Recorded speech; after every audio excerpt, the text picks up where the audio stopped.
Here's a message of importance to millions of people who are continually pale and washed out, weak and run down. Doctors will tell you that these conditions are often caused by a deficiency of iron.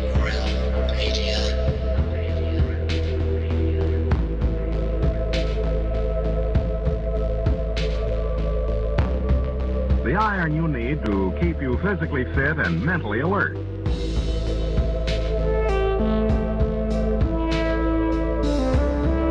Medical studies show that 2 out of 3 women and many, many men lack the daily iron your body requires in a form your body can easily use and put to work.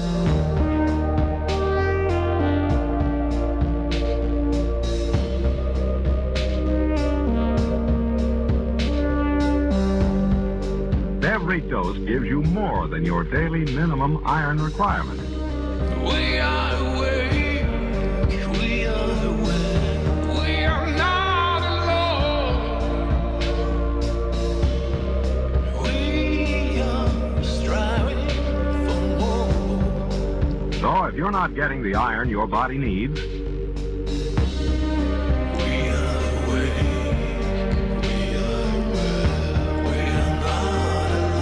if you feel weak, run down, and are easily upset, We are striving for more. start taking iron today.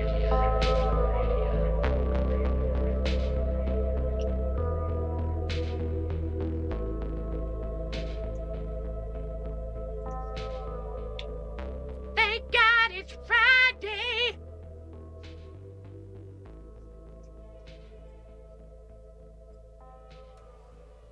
TGIF, everybody. Happy Friday. Welcome to Have No Sphere right here on the Iron Realm Media YouTube channel.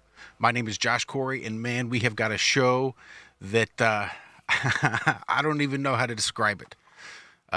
Hold on to the edge of your seats, though, because this is going to be one you will not want to miss. Before we get into it, let's jump right in and say hello to the panelists, everybody that's joined us today. We'll start off with Mr. John Savage, since I've not spoken to him yet today. John, how's your week been, sir? Hey, Josh. Hey, everyone. Yeah, it's been a week. Another one gone. Kids now finished school. Apparently, they're starting back at school in September. Wife went into work for the first time since March today. And once again, I've been dicking about with bicycle brakes. So yeah, looking forward to a bit of time off to listen tonight and catch up on this hugely interesting story from what I gather. But yeah, how have you been, Josh? Oh, I've been pretty good. Work's going really well. I've been asked to get certified in the handling of liquid nitrogen so that I can continue to build some of these interesting units they've got coming into work. All these cool little prototype things that the military is sending us to build to test out. I'm telling you, it's stuff they come up with is pretty interesting. But there's going to be so much force that they really want to keep these boxes held together, so the pins I use have to be shrunk. And then you fit them in there, and as they warm back up, they'll expand and they'll fit real snug. But we've tried dry ice, but dry ice only got down to about a negative 170 degrees French. So that wasn't cold enough to shrink the pin enough to get it to fit into the hole. So it looks like we're going to need liquid nitrogen. We cannot get it down beyond negative 500, and I think liquid nitrogen goes to about 490 something. So, guess that'll work. So I bet Walt could do with a bit of negative 500 at the moment. How you doing, Walt? I bet he could. How the hell you doing, Walter? I understand it's probably pretty warm down there where you are. It's a bit warm here. Yes. Oh, you just muted yourself. That was nifty. The sun seems to be going behind the clouds. We're going to get over the rain, but yeah, the rain will just make it more humid once it cools it off a tiny bit. So rather than me drone on about the weather, we have an incredible show, and I don't want to drag on with my crap. I will say this, though, Josh. Jerry warned us in emails that we might have electronic issues today with trying to present this information, because in the past he's had issues with presenting this information. It took me like 5 restarts of the app. I saw us live, but there was still no show streaming on YouTube for like the first minute and a half. So I finally see Baldini and everybody's in there, and it's starting to get right. But there was something going on at the beginning for sure that wasn't kosher. So hi. Now move on and say hey to Mr. Zach, and we will get to our guest. Okay, let's do that. Without much further ado, let's say hello to Mr. Zachary Zabala, Z squared, or you may know him right here on YouTube as Good Times for All, spelled Gudtims, the number 4ALL. Zach, how's your week been? I understand you got some exciting things for us this evening. Yeah, it's been fun. Found out that Maxwell's equations are somewhat fraudulent, which really put my mind at ease, because I've been trying to figure out how certain things were working, and yeah, it's all better now. But no, yeah, I've started freezing magnets via Ken Wheeler, Theory Hypothesis, here on YouTube. Make some beautiful designs with these magnets suspended in water. It creates this egg shape around it that freezes slower than the rest of it. It's just gorgeous. And I've got one I'm ready to open here sometime during the show. We'll see how it goes. It might be at the end. I don't know. I've been waiting. It's been like Christmas for the last 48 hours. I've been waiting to open this thing to see what happens. And I did a few of them already. Got a crazy result where I got water to flash freeze in a 2-inch spire sticking up out of the cup. Yeah, just insane stuff. Something I probably will never be able to recreate again. Did you get photos of that, Zach? Yeah, I did. I actually put them on a thing for tonight's show, showing how I was gonna. Yeah, when I open this, it should be perfectly clear, and then all of a sudden, as soon as the atmosphere disturbs it, it'll flash freeze all at once. So you're Should have a live little on air. design. You're going to open the freezer tonight, yeah? Yeah. Okay. Yeah, we can do that. Sounds good. But I am really excited for our guests, so we will definitely postpone that till probably the end. Yeah, this is going to be awesome. I'm really excited. So yeah, let's get rolling. Let's get rolling. Well, just because I'm a lazy host, I'm going to do this the easy way right here. Jerry Marzinsky. Prior to retirement, Jerry was a licensed psychotherapist. He has over 35 years of experience working with schizophrenic and other psychiatric patients in state hospitals, state prisons, and hospital emergency rooms. Jerry's formal academic training comprises of a BA in psychology from Temple University, a master's degree in counseling from the University of Georgia, and 2 years of study in a Ph.D. psychology program. He held the position of a second lieutenant in the Arizona Civil Air Patrol and the assistant scout master. He's a licensed commercial pilot and a certified scuba diver since 1972. In his spare time, he flies glider planes and enjoys cross-country motorcycle trips with his friends.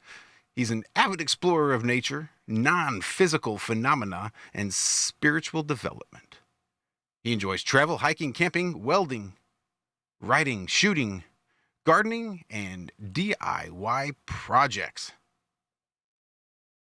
Ladies and gentlemen, the John Constantine of paranoid schizophrenic, the Elliot Ness of the psychiatric medical mafia, Mr. Jerry Marzinsky. Jerry, thank you so much for hanging out with us this evening. It's a pleasure to have you, and I am so looking forward to what you have to share with us this evening. It's interesting you guys have such a technical background, because I usually you're blessed with one or the other and not both. My co-author Sherry is like that. She's a civil engineer, but yet she's one of the most spiritually advanced people I know at the same time, which is a real odd combination. So she's got her foot in both worlds. I'm not as mathematically, and I love science, but I hate math. Probably would have been an electrical engineer if I knew math, if I was good with math, but I always hated math. But that kind of pushed me way over to the small part of the normal curve.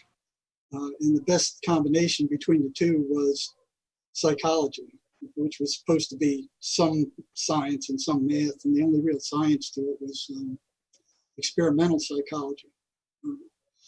But what I learned in college and graduate school never prepared me for the front lines and what was happening there.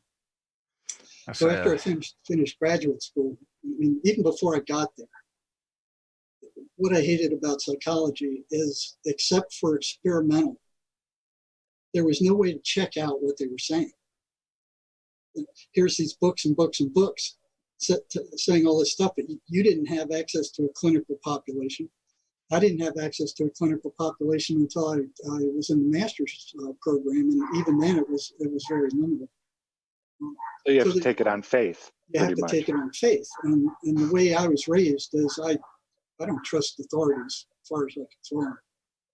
And I had that hammered into my head by incident after incident after incident. So it really bothered me in undergraduate psych, where I couldn't see what was going on. I had to take their word for it. And then you look in the back of the book, and here's this guy, and here's this whole list of professors. And this guy got the information from this guy, who got it from this guy, who got it from this guy, who got it from this guy. And very few of them were out on the front lines. You know, they were academics. And later I found out that 90% of what psychology publishes is not reputable. And that's across the entire spectrum of academic psych. And one of their rules is publish or perish. So they would just publish all kinds of things. You know, just anything that they could get published, they would publish it. And somebody tried to replicate it, no way. They couldn't, because it was garbage. And I learned that when I was in the Ph.D. program. It was, you know, they wanted you to do a research program, and the fellow I was working for, the professor I was working for, he said, well, you don't need to do anything novel or new. Just repeat this same experiment, and then just cast your vote among all the others, either yay or nay. So that's all you got to do. Just get it published. What? And there was another time that this was real telling, where I was a graduate assistant and running a group with master's level students. And the professor I was working for one day decided, you know, well, I want to come in and see what you're doing. So I thought, oh, fine, come on in. We came in, and one student asked me a question I didn't know the answer to. And so I just said, well, I don't know. I don't know what to tell you there. I don't have an answer. I don't know that. And after the group, the professor said, I want to see you right now. You come down to my office right now. And what did I do? And I kind of walk down there with him and sit down. And he looks at me and goes, don't you ever tell a student you don't know the answer to a question again. And I'm like, what? You know, my head just went, what are you talking about? I didn't know the answer. I told him the truth. Well, you just tell him you'll find out, and then go find something. You find out. You know, so the perception of it was very important that they taught the perception, how you are perceived, because it was like a game. It's like, it's more important how you're perceived than the truth. Yeah. So that was my first warning there. But as you know, as I was going through undergraduate school, when I hit abnormal psychology, I just lit up. I mean, it was like, wow, why is this happening to these people? What's going on with them? What is this mental illness? Why are they so crazy and uncontrollable? What, you know, and it was like, and then you'd go through, and this happened to everybody, you know. Well, I see that in me, and yeah, I see that in me too, and everybody had all these mental illnesses that they had listed there. You know, you could see aspects in it, everybody who was taking the course. But as we went further, I remember there was one time where they assigned us to read a research article done by a psychologist, and this was before I had any clinical experience at all. And the article basically said if two crazy people with the same delusion ran into each other, one of them would have to change their delusion to something else. And I'm like, well, why would they have to do that? They're two crazy nuts, and why would one of them have to logically change so the other one could be whatever he was, and then that other guy changed to something else? Just didn't make any sense. And so there was no way for me to verify it. So I just logged it in. I mean, it was something I never forgot. I'm kind of thinking, well, one day I'll be able to check this out. So fast forward maybe, let me see, what would it be? Probably another 7 years, maybe 5, 7 years. I was doing rounds on one of the psych units at Central State Hospital, which at that time was the largest psychiatric hospital on the planet. When I got there, I think there were like 12,000 patients, down from about 26,000. It was an ocean of insanity. I mean, just every mental illness that you could possibly imagine was there. And I was an adrenaline junkie. And for me, with a burning interest in abnormal psych, that was like a candy store. I mean, I was like loose in a candy store. And I had no idea what was going on, but it was, I was bent on finding out. So one day I ran into this one fella. I was on the second floor of the psych unit, and a new patient appeared. And he was walking around talking to himself. I could hear he's carrying on a conversation. It was like listening into one side of a telephone conversation. You could hear what he said, but you couldn't hear the voice that he was responding to. And he's walking around carrying this conversation and arguing with whatever it was he was hearing. And I crept up behind him, and you could actually hear. It wasn't word salad. It wasn't just random words. There was actually like conversation flowing between him and whatever he was talking to. And whatever he was talking to was answering him back, and there was a coherent conversation going on. So I listened to that for a while, and then he saw me. And I introduced myself. I said, "Hey, I'm Jerry. I'm the counselor on this unit, and just haven't seen you before. Just wanted to introduce myself and see who you were." And I said, "Oh, what's your name?" And he looks at me and he goes, "I'm Jesus Christ." And I'm like, "Okay." I said, no, you can't be Jesus Christ, because I am. And I stood there and I go, "Okay, let's see what happens here. Let me see if what that professor wrote was correct." And he's puzzled, and he's kind of looking around and like thinking, and he's going, and then he looks up at me and goes, "Okay, we can both be Jesus Christ." And then he turns around and walks off. Nice. Okay, that's number one. What else they lie to me about? And another one came up later. It was one where they were, what the psych manual was saying, what the textbooks were saying, that schizophrenics are just way too uncoordinated,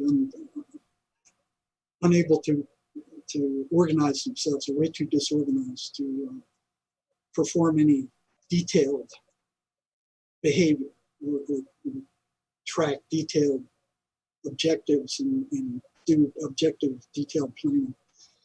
And from the schizophrenics I saw at that time, up to that time, that was pretty true. If they're in the state hospital, they weren't doing that. But there was this one unit where a friend of mine worked who had the same position I did on one of the psych units. I went over to visit him one day, and they didn't have the best psychiatrist at the state hospital.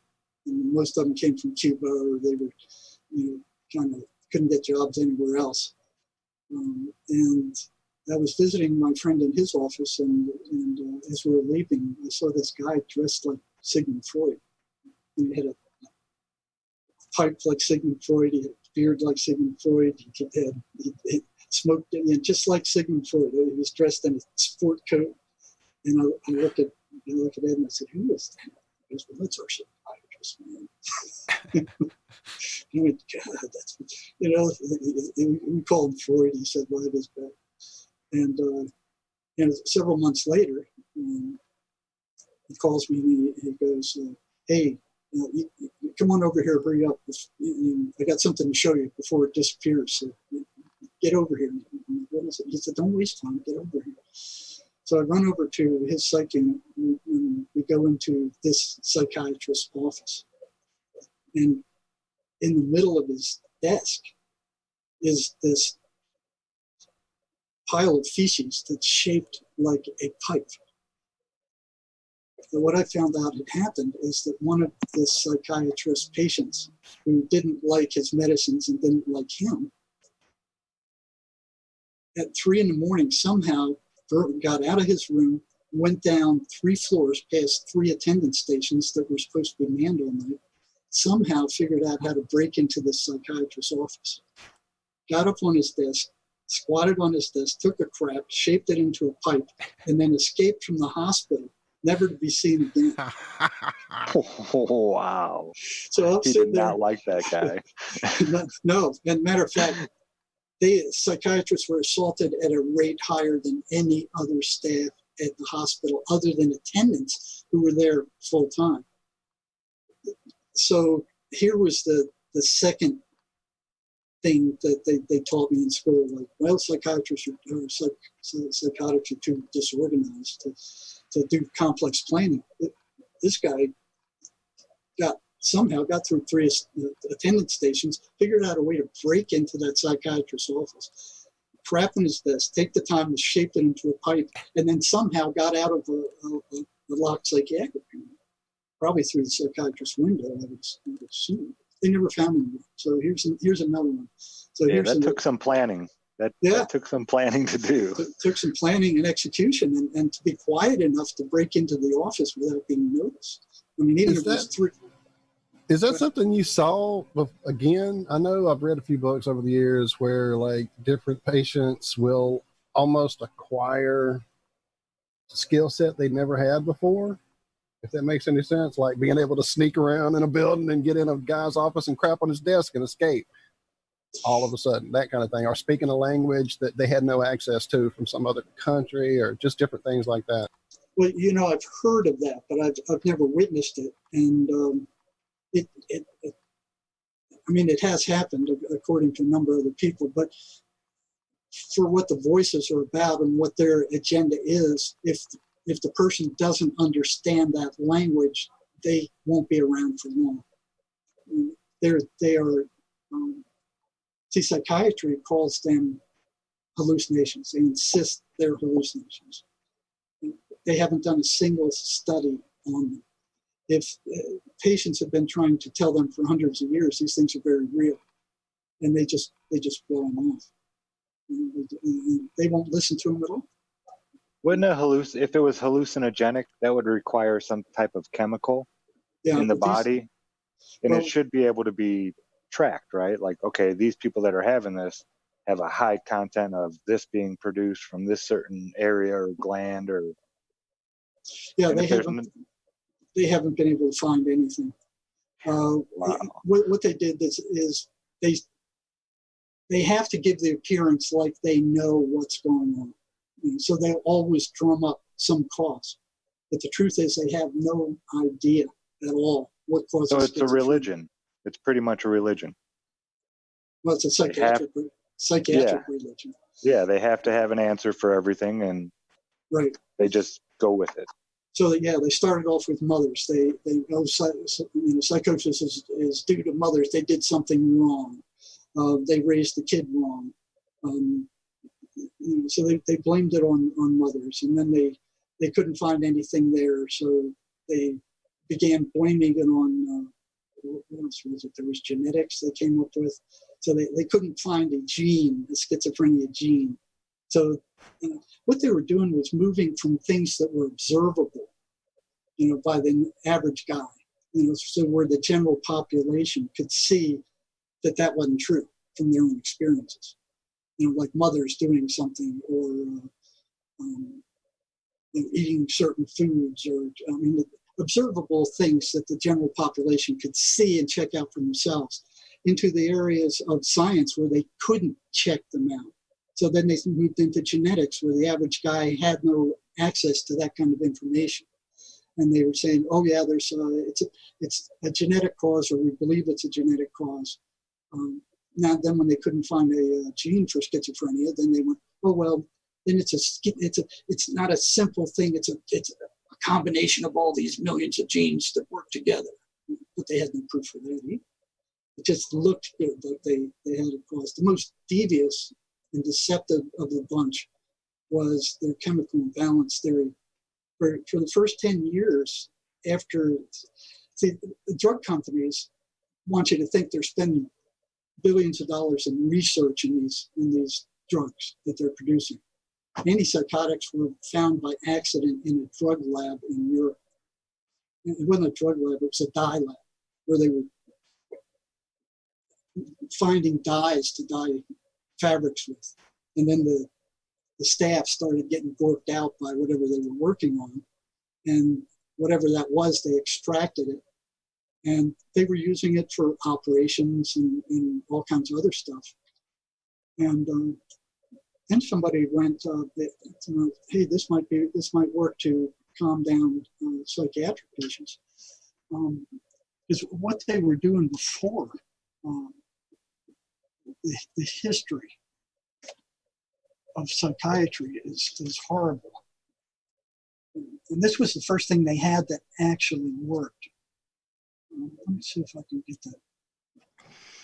Jerry, my dad was a psychiatrist, and from what I can gather, they gave him a book every year or every few years that you basically look up the symptoms and it tells you which petroleum-based pharmaceutical to try them on. And from what I can tell from not personal experience, but personal family experience, that's exactly the same as today.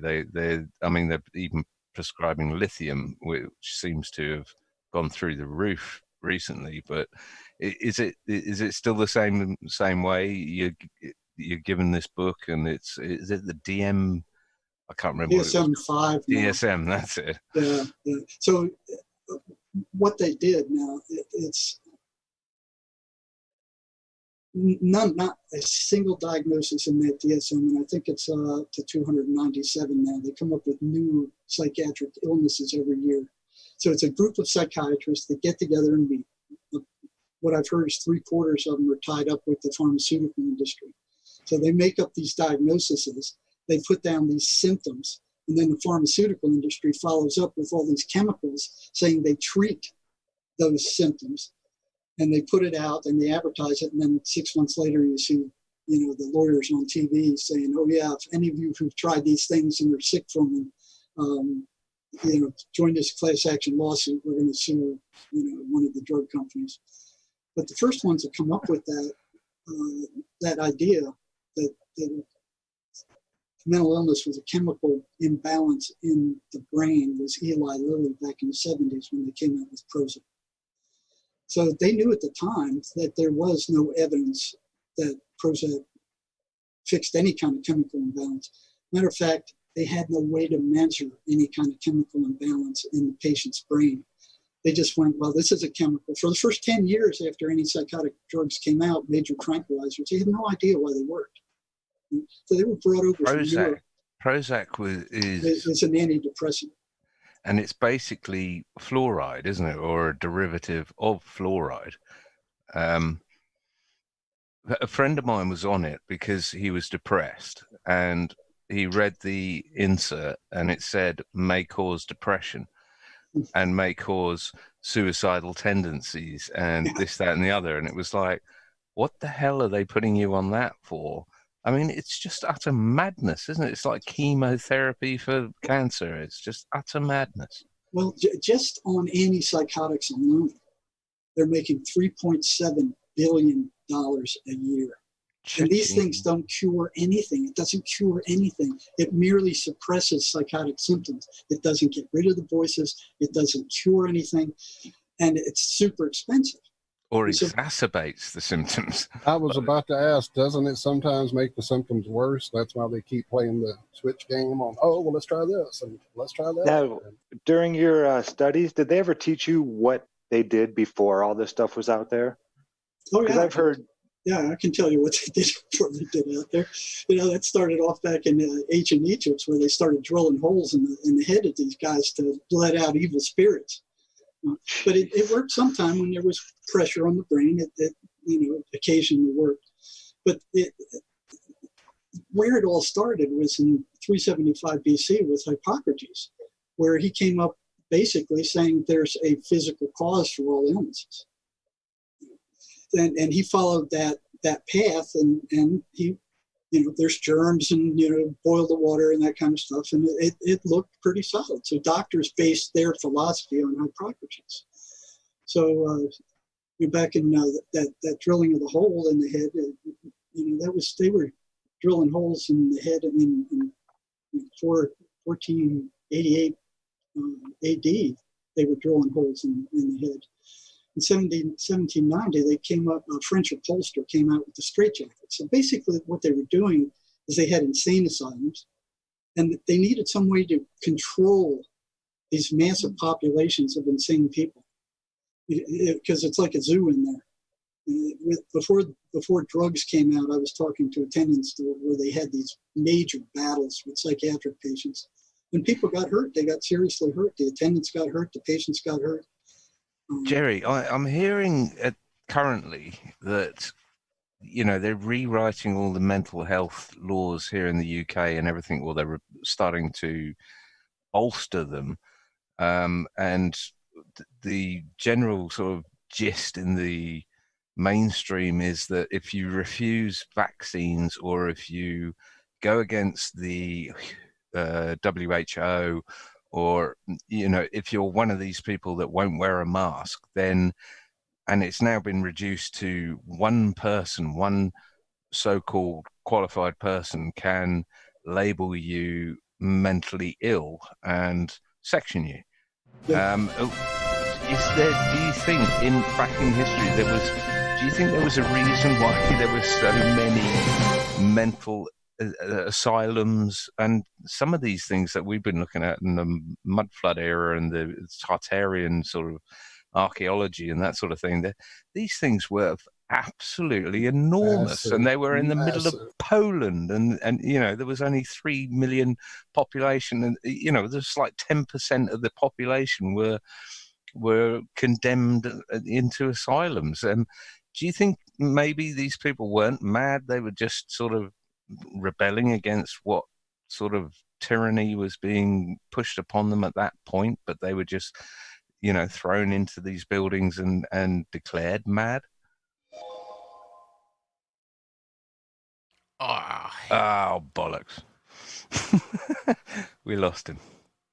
Did they get him? I was trying to go say hey to chat for a second because I've been ignoring it completely because I'm so wrapped up in Jerry. Damn it. He Just said like that that. we would have problems. He prophesied that we would most likely have electronic interference trying to get this information out, that almost every show he's done, something along these lines have happened. Let me, hang on, I have his information. You guys cover and I'll get with him. Well, we has anyone haven't else even really touched on the good stuff yet. Anyone else got any thoughts on that, about why these? No, not until this moment, John. When you said it, it was like, no shit. Because I was going to ask him when he talked about how big the place was when he got to it, that at that time it was the biggest one. I'm like, yeah, but I saw it in that video. There were bigger ones back in the day, and I was going to get into the mud flood where you went. So, but I didn't want to sidetrack him at all because I knew we would have to get to the goodies in a minute. Let me go get him back on. Hang on. Okay, well, hang on. Didn't mean y'all be quiet. Nope, we're just going to wait for you, Walt. Yep. Hurry up. No, it's just fascinating. He's scubas. He goes down into the water, He flies. He goes up into the air. I mean, this guy covers everything. I was going to say his CV touches all of us, like I'm a scuba diver, you're a welder, I'm into welding, and he's, gardening, pilot, gardening, exactly, camping, nature. He sort of covers the gambit, doesn't it? So, yeah, and do-it-yourself projects, stuff like that. Yeah, that's my type of guy. Yeah, I sit around the campfire with. Almost don't want to talk about the psychiatric stuff. I want to, just ask his opinion on welding. We'll see if he's done any plumbing. It's, gravity-fed hot water systems. Yeah. So, Jerry, can you pick a lock? Yeah, that would set it right there. Wasn't he saying you be my uncle? Some split personalities suddenly were picking aficionados and that sort of thing. Did someone mention that the other day? Well, You. Yeah. Yeah, I was talking about that book I had read that I didn't realize Split was based on the minds of Billy Milligan, where this guy acquired those skills that were just out there. Hang on, I'm still struggling here. It's like the Matrix, isn't it? I just no kung fu. download it. Yeah. Yeah, it's like the other day.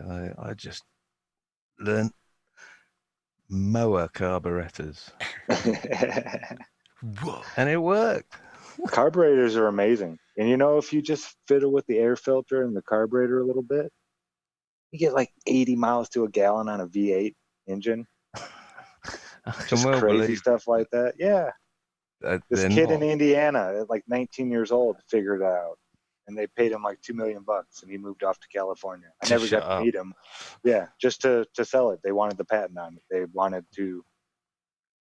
Yeah, they Keep bought it quiet. Yeah. Yeah. Okay, There that's we what go. I was telling you about. That's what I was telling you. It happens every friggin' time. That was a complete meltdown.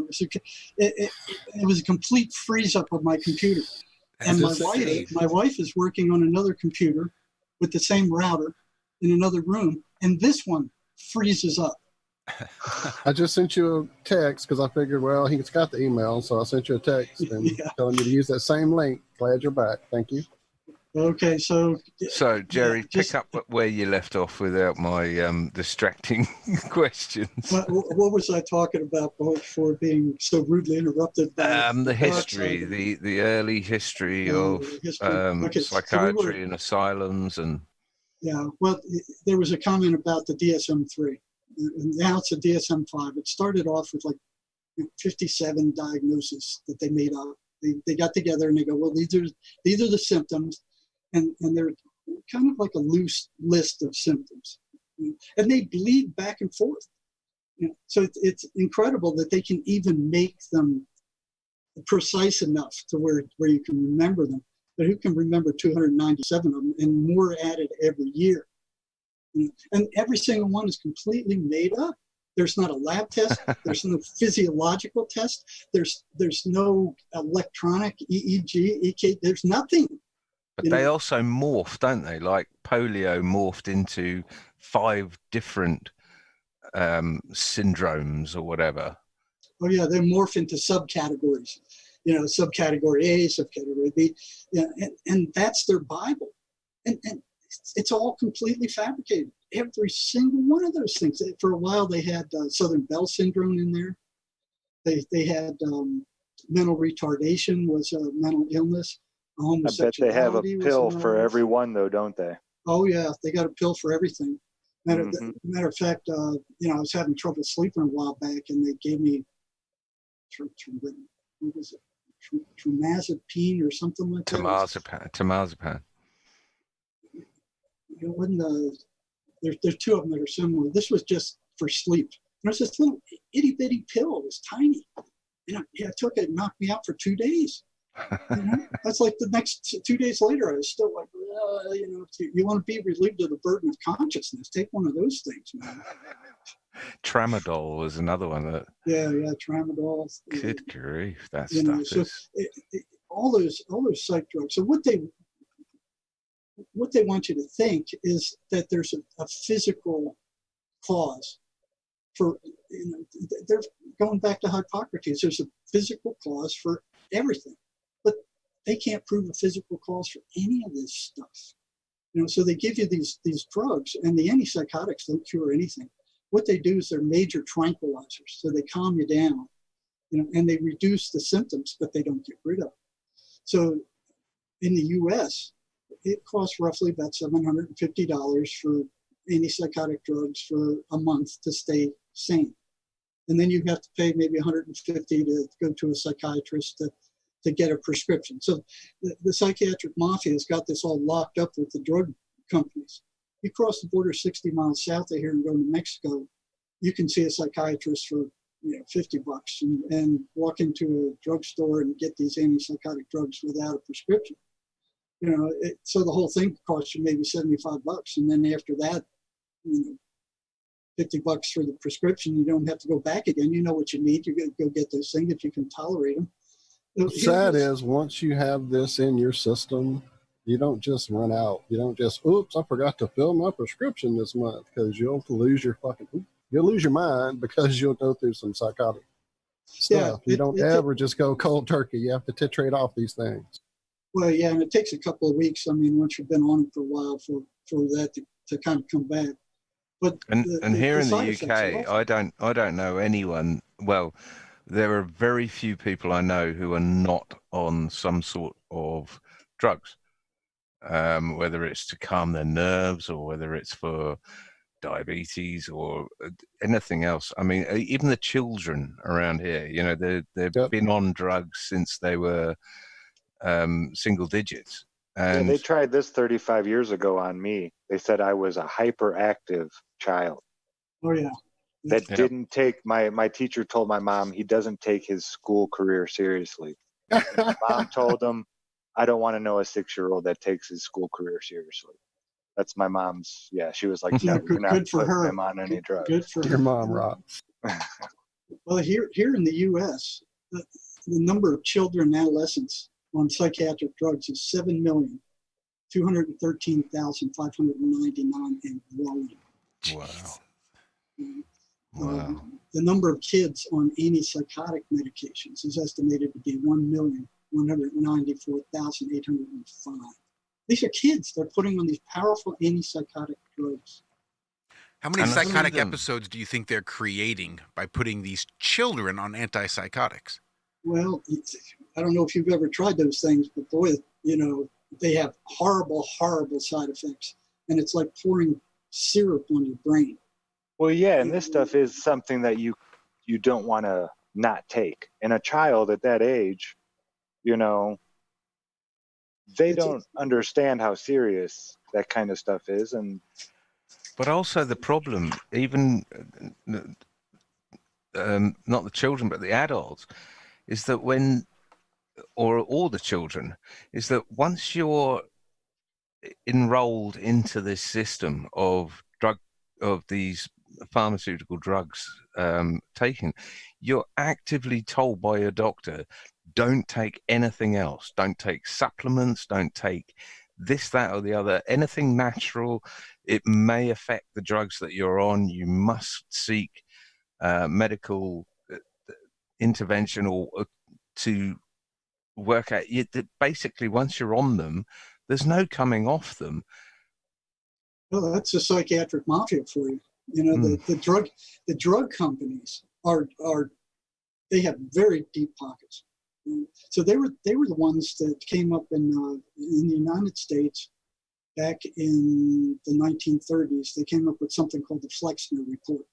So basically, you know, these multimillionaires at the time, the guy from Standard Oil and these big guys with lots of money, basically were saying, okay, medical schools, if you want to graduate people with licenses, you must teach pharmaceutically based medicine and nothing else.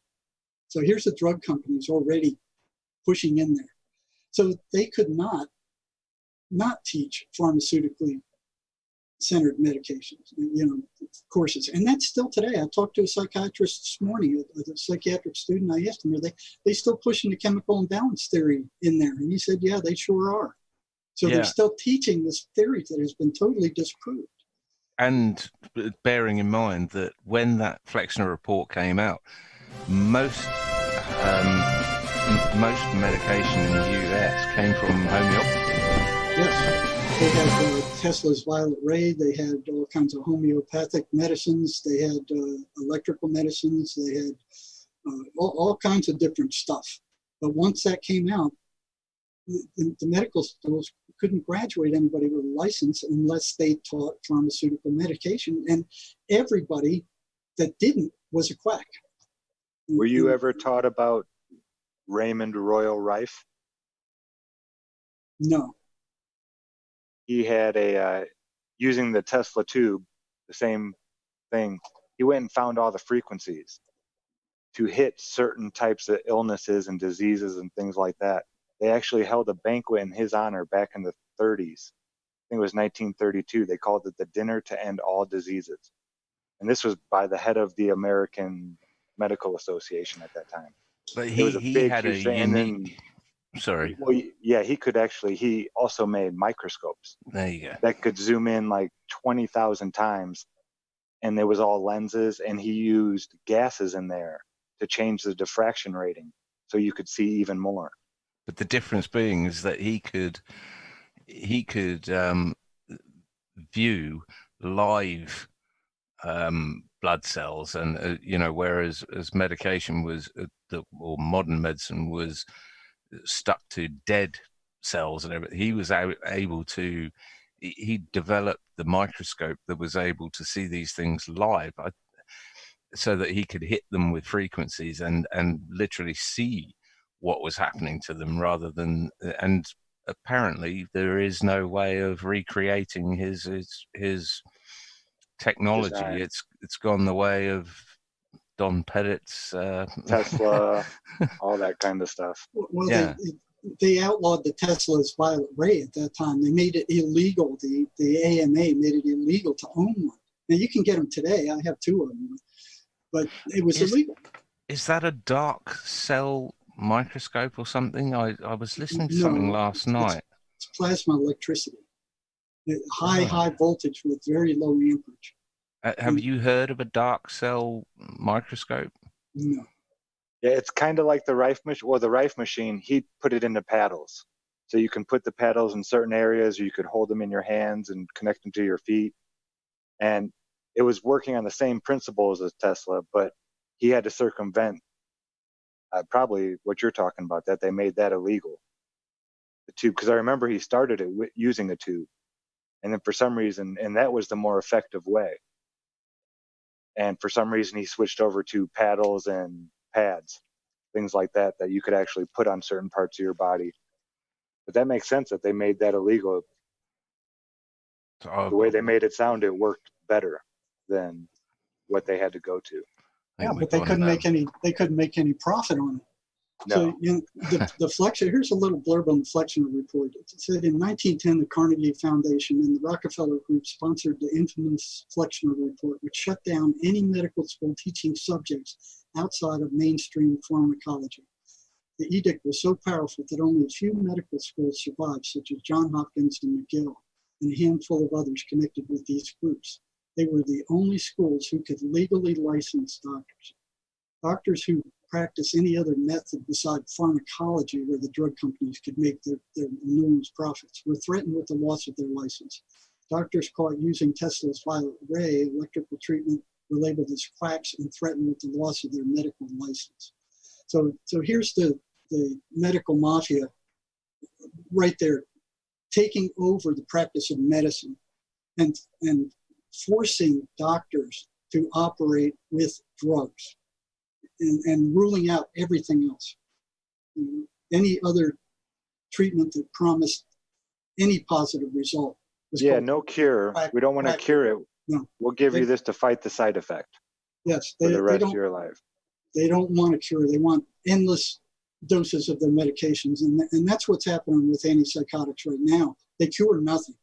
They lessen the symptoms, and they have horrible side effects, and they do physiological damage to the peripheral nervous system. They rot out the patient's peripheral nervous system with long-term use. And I've seen them in the state hospital. They call it the Thorazine shuffle, where these guys would, they couldn't even walk normally. They just kind of shuffled around. Their nervous systems were damaged so bad. And the side effects were horrendous. I mean, they couldn't keep them on those medicines because they would eventually go off. And it looked like they were going, they wanted to go crazy because they wouldn't stay on those meds, which is one of the things I wondered about when I was at the state hospital. It's like, if this is the only thing available to keep you sane, why do you keep going off it? And I must have asked.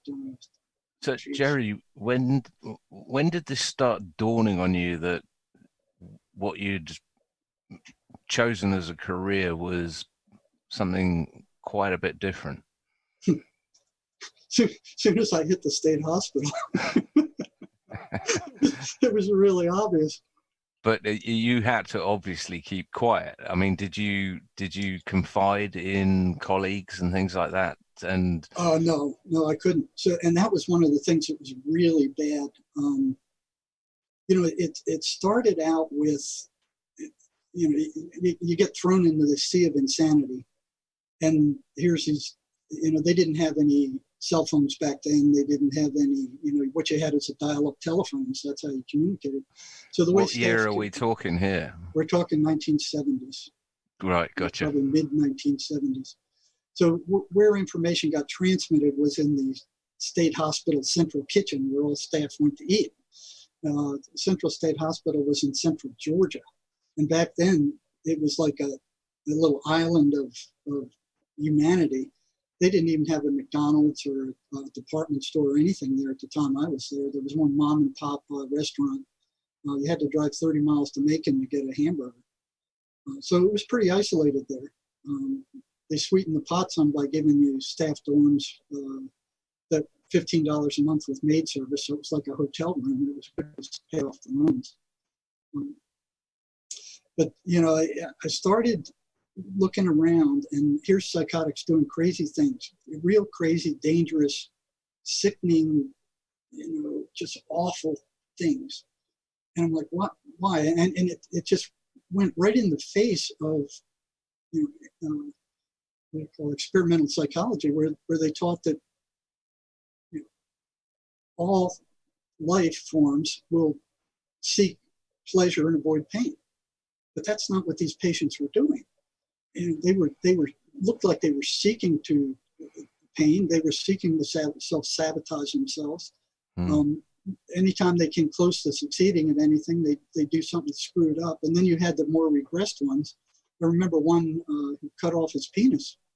He was in my friend's unit too. And they sewed it back on, and the talk of the lunchroom for a couple of weeks was whether it was going to take or not. So one day I talked to Ed, and I said, hey, Ed, you know, why don't you go ask this guy why he cut his penis off, and tell me what he says. So, you know, Ed went and hunted him up and asked him. Then we met for dinner that night. I said, well, what did he say? What did he say? He said he didn't need it anymore. Okay. You know, so there was thing after thing after thing like that, where they would do these dangerous, nasty. Suicide was a big one. I mean, the hospital graveyard contained 33,000 graves. Wow.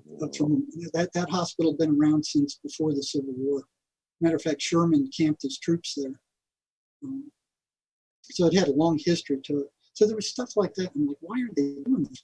Why are they doing stuff that feels so horrible and causes permanent damage and sabotaging themselves? And it just didn't make sense. And so I started asking psychiatrists and psych nurses, why are they doing this? And what are these voices they hear? And, you know, maybe 9% of the psychiatrists would say all of them would say they're hallucinations.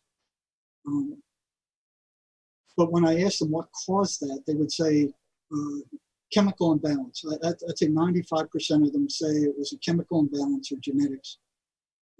With no scientific anything backing up that statement. Nope, other than what the drug companies and the medical schools were telling me.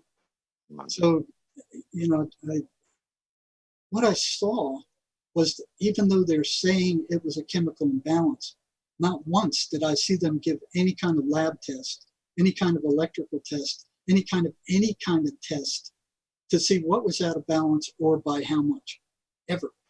So how are you going to treat something that's a chemical imbalance and figure out what's unbalanced and by how much, if it's a chemical imbalance, if you don't know what the devil you're doing, if you're not given any tests to find out what's going on in there?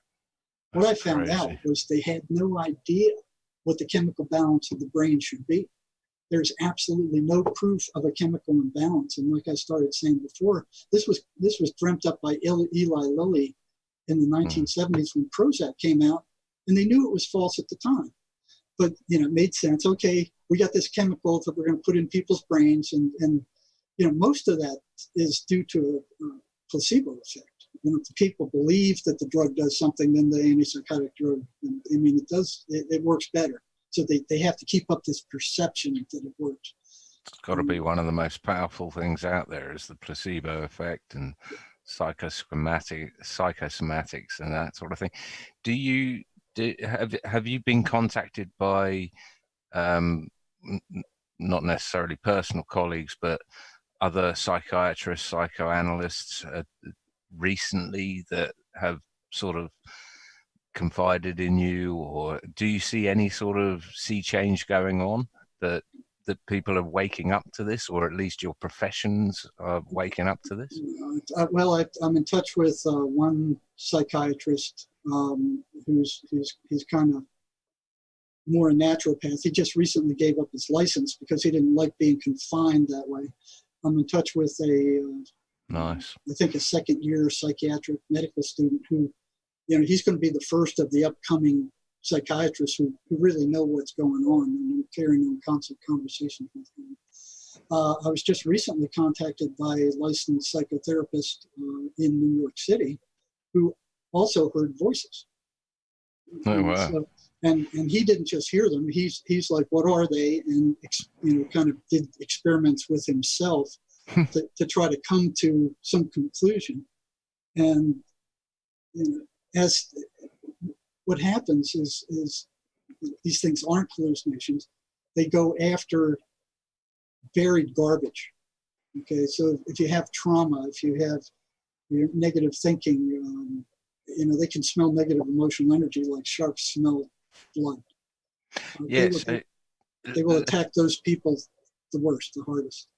We're coming up on the top of the hour here, but for those, I don't know how long this will last on YouTube. We're going out over several different platforms, I know, but let's get to the crux of it. What is it that you think is going on here when you're told the voices are just hallucinations? You've got a different opinion on that. That's been tried and tested, yeah?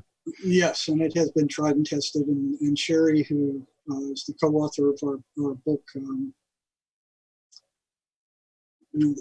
here's the skinny of it for anything that we don't catch today. The basics are in here, and you can get this on Amazon. Okay, what's the title of the book? It's called An Amazing Journey into the Psychotic Mind, Breaking the Spell of the Ivory Tower. Now, Sherry, for decades, ever since she was a kid, she heard voices, and they were trying to destroy her. And she was an engineer. She was hearing voices while she went through college. She got through engineering school hearing voices, and then taking a scientific approach, she found a way to deprogram them. So what they do is they run patterns, and she found a way to disrupt those patterns. The first thing that needs to be knocked out is this bullcrap with psychiatry insisting this is a chemical imbalance in the patient's brain. That's raw bullcrap. It's been disproven a number of times in a number of places. So Peter Brigham, who wrote the book Toxic Psychology, verified in 1991 that Eli Lilly started and fabricated the chemical imbalance theory as a marketing gimmick to sell their new drug Prozac. They did this despite the fact that there was no demonstrable evidence that showed depressed people had any chemical imbalance in their brains. And knowing there was no proof, Lilly ran with it to bolster the sale of their drugs. To this day, Big Pharma and Big Pharma-funded medical schools continue along that line. If they don't actually teach the chemical imbalance theory as the cause, they will infer it and say it is believed. But it's been proved wrong over and over again by tons of studies. And once all these other studies came out, valid studies saying this is not the case, the Journal of PLOS Medicine, on behalf of Mind Freedom, got U.S. Senator Ron Wyden to contact the FDA, demanding to know why they approved such chemical imbalance propaganda as Lilly and other big pharmaceutical companies got away with by proclaiming that mental illness is caused by a chemical imbalance in a patient's brain. It took the FDA over a year to respond to the journal. And when it finally did, the FDA could not cite a single study or any scientific literature which in any way supported the pharmaceutical industry's claim of a chemical imbalance as a cause of mental illness. Dr. Remo Leibau, psychiatrist, echoed findings of Dr. Brigham in stating that the whole myth of a chemical imbalance was created to sell drugs. So it goes on and on and on. But the chemical imbalance theory that the drug companies and the academic mafia are teaching medical students and psychiatric students is completely false, but they're teaching it anyway because it sells drugs. So the drug companies go to the universities and goes, well, we want this result. And any research they can do to kind of make it look like there's a correlation, they'll throw that out there and say, yeah, there is a chemical imbalance in our drugs, temporarily fix it or address it. So are you seeing a correlation with this at the moment, with this COVID nonsense and the germ theory and contagion theory, all these theories that we have scientific evidence backing up that this theory is incorrect? We can't necessarily put our finger on what is correct, whether it's terrain theory or, I mean, it just seems a theory based on theory on a theory on a theory. I'll tell you what I am seeing. The mainstream media reminds me almost exactly of a group of voices, psychotic voices, attacking a patient. The theme is the same. It's to foster fear, to foster guilt, to foster control. You could, if they weren't incarnate and coming over the TV screen, it would be just like a psychotic attack. With the voices saying, oh, you're going to die, be afraid, you need to watch yourself, get all this paranoia stuff, stay away from people. And that's one thing these voices do. They break people up. They don't want them to be close. They break up families.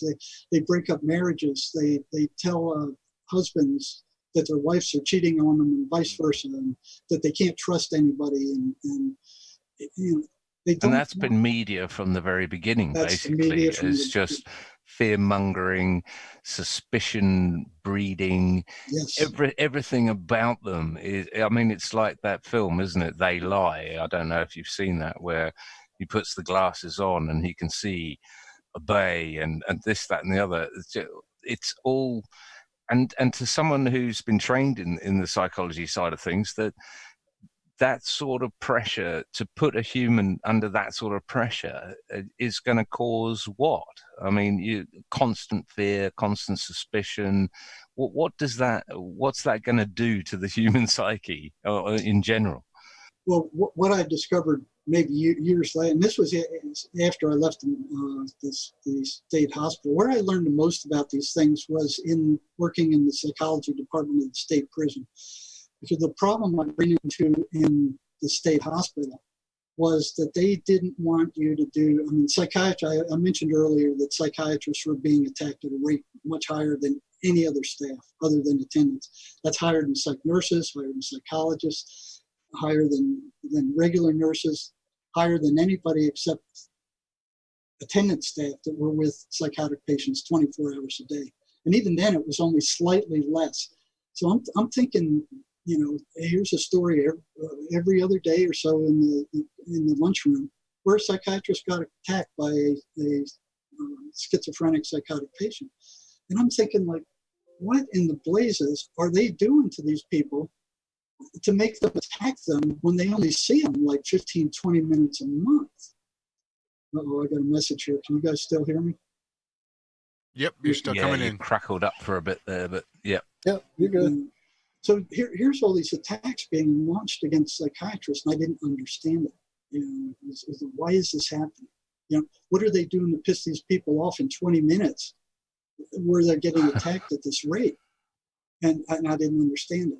And then later I found out that the suicide rate of schizophrenics, which is 3 times or more higher than the general population, is equivalent to that of psychiatrists. Their suicide rate is 3 times higher than the general population also, which is very interesting. That's like dentists as well. I think dentists in the UK have got the highest rate of suicide. These So guys. I can understand that. Mm, But for somebody, you know, they got to work in people's mouths all day. But for somebody that's just pushing pills, I mean, what's the deal? right. So it's centered around the pills, and I didn't know that at the time. And toward the 7 years I spent at the state hospital there, I was finding that they always went off their medicines, and then they would regress back into a psychotic state. And you know, it didn't make any sense. It's like if the medicines are the only things that keep them sane. Now, what we were running there was a vocational training school also. So we got the highest functioning of the hospital patients there, trained them in a vocation, and hopefully they would stay on their meds and they would go out and function in society. So it wasn't just like keep them under control. We wanted these guys to function. And what I saw is as they started approaching success, the ones who were hearing voices, they would always do something to sabotage themselves. They'd either get in trouble or get thrown out of class or attack somebody or do something. But they were constantly sabotaging themselves. And I'm like, why are they doing this? You know, why are they, every time they approach success, they do something to screw themselves up time after time after time. You know, and I'd ask them, what's the deal? Why are you go off your meds? And everyone that went off their meds for years, I would ask them, why did you do that? Why'd you go off your meds? You've been off your meds before. You know what happens. Why'd you do it again? Well, I didn't like the side effects. Well, you saw what happened. Well, that's, you know, the side effects. So what I did is I did a little experiment. I had them write down on a piece of paper all the side effects they had from their particular medicine, you know, which I usually, you know, 5 or 6, and not all of them had the same side effects. And then I went to the DSM at the time, 3, I think it was, or 2, and I wrote down all the symptoms for paranoid schizophrenia, you know, 2 pages worth. And I said, okay, write down all the side effects you had with these drugs. And here, now take this and check every symptom you've had, all these horrible symptoms of paranoid schizophrenia when you went off your drugs. And when they did that, I gave them both back and I said, which is worse? No doubt, you know, the psychosis was much worse than the side effects, although they were bad. And I'd say, well, okay, if the psychosis is you know, a living hell and it's that bad and it looks like it's even worse than the side effects, why do you keep going off your meds? You know what they said? What? I don't know. That went on for 3 or 4 years, asking them the same question. I felt like a crazy guy myself, asking the same question and expecting a different answer. But scores and scores of them said, okay, it's the side effects. And then when I gave them that choice, they would say, I don't know why I did it. And that's almost like a catchphrase, certainly over here, is that he went off his meds. That's why he did it. You know, so-and-so knifed someone in the pub or whatever. And why? And he was like, he went off his meds. And that seems to be the mantra. And you're saying that they had no idea why they stopped their meds. No, they had an idea. For them, it was the side effects, which were horrible. Right. But that, you know, when that was negated and you gave them the choice, well, what's worse, the going psychotic or the side effects? They would all 100% would choose, well, the psychosis is worse. Then ask the question, well, then, okay, if psychosis is worse, and you know what happens when you go off your meds because you don't like the side effects. And that result is much worse than the side effects. Then why are you going off your meds all the time? Why do you keep going off your meds? And it wasn't just one, it's scores of them. And I don't know was the answer. I don't know. And I'm like, well, if you don't know, who does? You've got to have an answer somewhere. It's got to be one of you guys need to know why you're doing this. And then probably toward the end of my 7 years there, one girl who was about to get thrown out of the program because she was doing well in classes, but she went off her meds a 3rd time. And the administration's going, well, if they go off their meds 3 times, the chances are they're not going to stay on them when they're released. So, you know, we're going to cut them out of the program and let them go back home or wherever they go because they're proving to us they're not serious about staying on the meds. And at that time, meds were the only thing they had. You know, that was all to control this thing. So when the mother found out we were about to discharge her, she calls me and she's frantic. She goes, I can't handle her here. I can't deal with her. You guys got to help her. no, I'll drive up there. And she was in South Georgia, so it took her several hours to. And she said, I want to come up and meet with you and my daughter, and I want to talk her into staying on her meds and give her another chance. So the mother was desperate. So I met with her one Friday afternoon, and both of us, her mother and I, are sitting in there with the patient, and both of us are asking, "Why did you do this? You've done it before. You've done it a number of times before, and you get the same result every time. You go crazy and you get in trouble. Why? Why did you do it?" And she goes, "You won't believe me." I told her, "You won't believe me." And I said, "Well, I've heard some pretty incredible things here. I don't think you can say anything that's going to shock me. What is it? Why did you go off your meds?" And she said, "The voices told me that they were poisoning, that the psychiatrist was poisoning." And they pointed to the side effects as they said, "Well, look at the side effects. You're being poisoned. Look at all these bad things that are happening to you. The medicines are poisoning." And actually they were. It was a slow form of poison. And they were pointing that out and directing her attention toward that constantly. And after I heard that, it went click. That's why all the psychiatrists are getting beat up. The voices are telling them that defend yourself. They're poisoning the patients, and the patients are being forced to take the meds, so they're attacking the that's not an aggressive thing. That's fight or flight that they're going through at that moment. Yeah, and they're paranoid, and the psychiatrist is poisoning them. So, like the psychiatrist. And that was even happening, in private hospitals, even when I was working in private psych hospitals. So it was like back in the state hospital, I saw they weren't giving any lab tests, so the chemical imbalance thing was out as far as I was concerned. It didn't hold any water.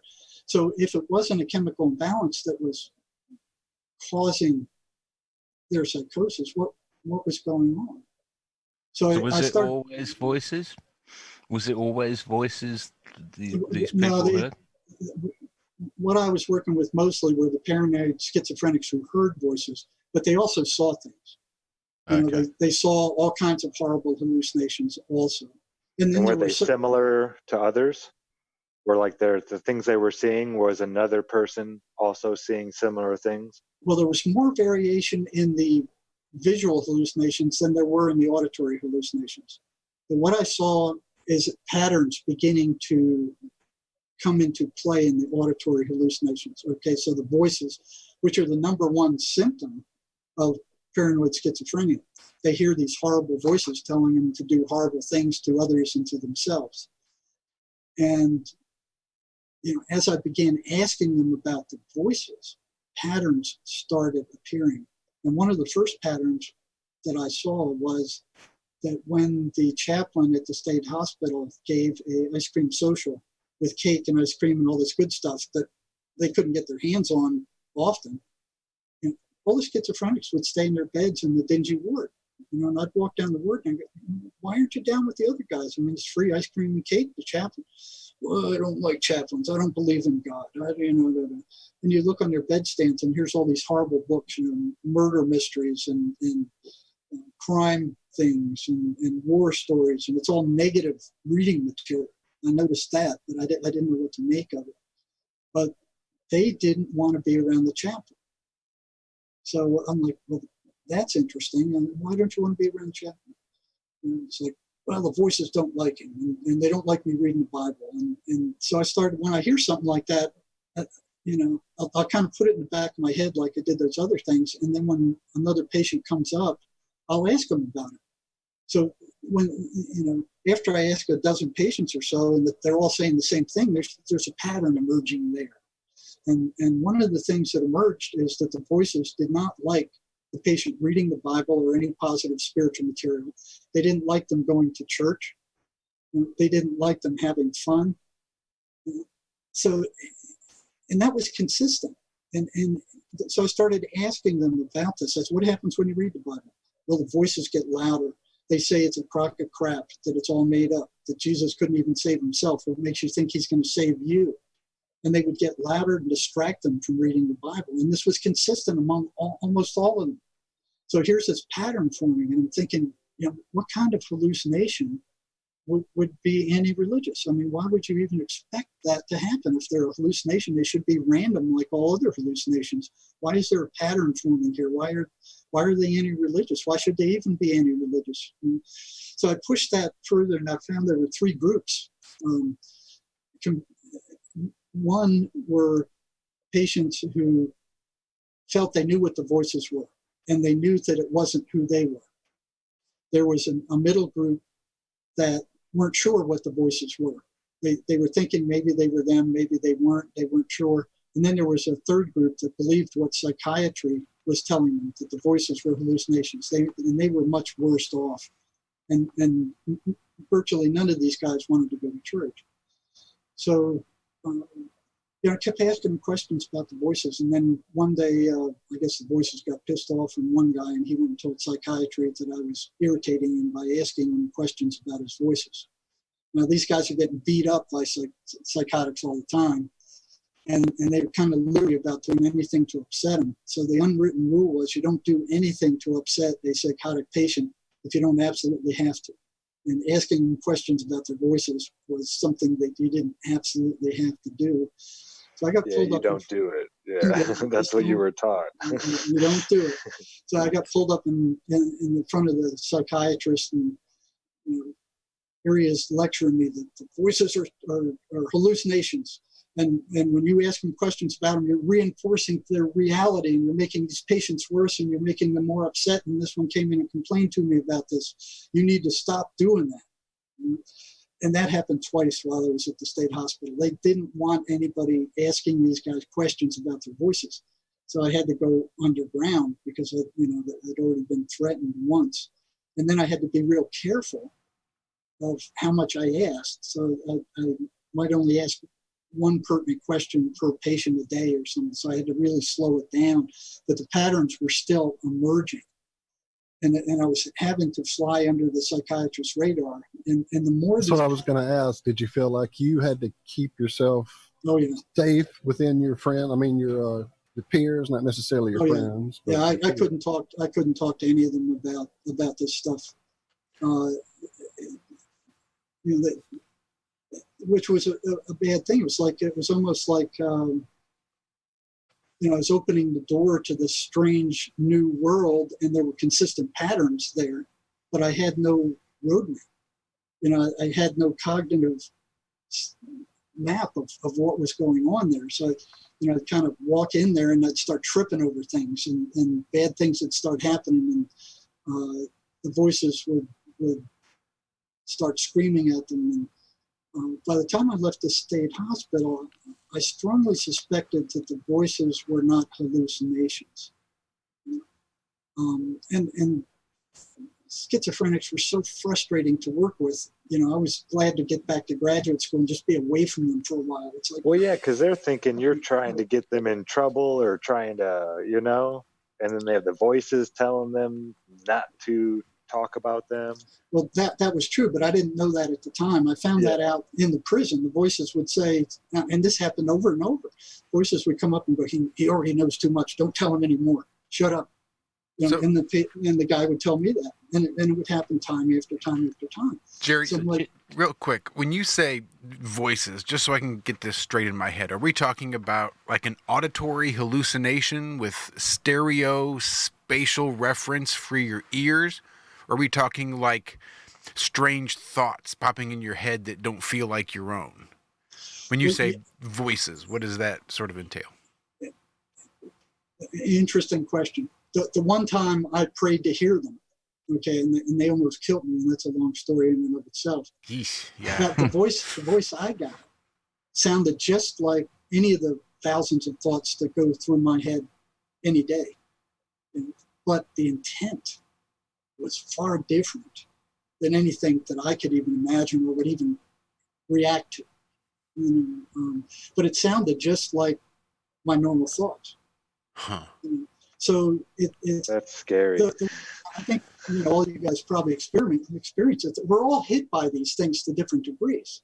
So you're walking down the sidewalk, and all of a sudden this horrible thought barges into your head to do something completely absurd and Push horrible. that guy into traffic. Throw that guy off the cliff. Shove that dude in the street. Yeah. Yeah, right. run him off the road. You know, and it's something you would never do. And you know, the one that If I did.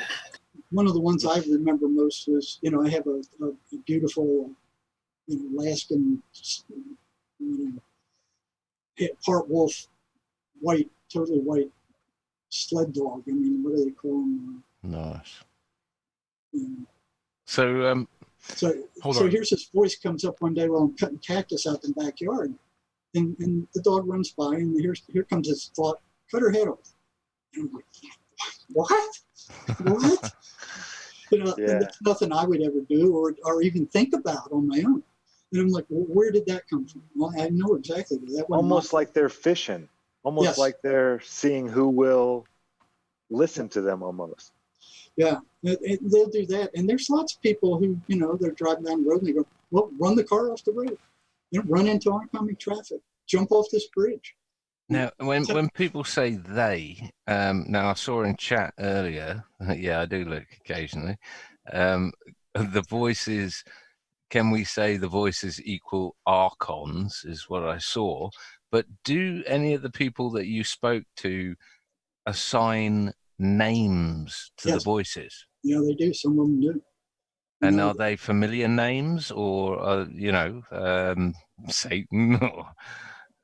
Well, yeah, I don't think any of them call them Satan, but they would give them names like the Screamer or the Professor or Kate or, you know, some patients feel they are demons because that's one of the patterns.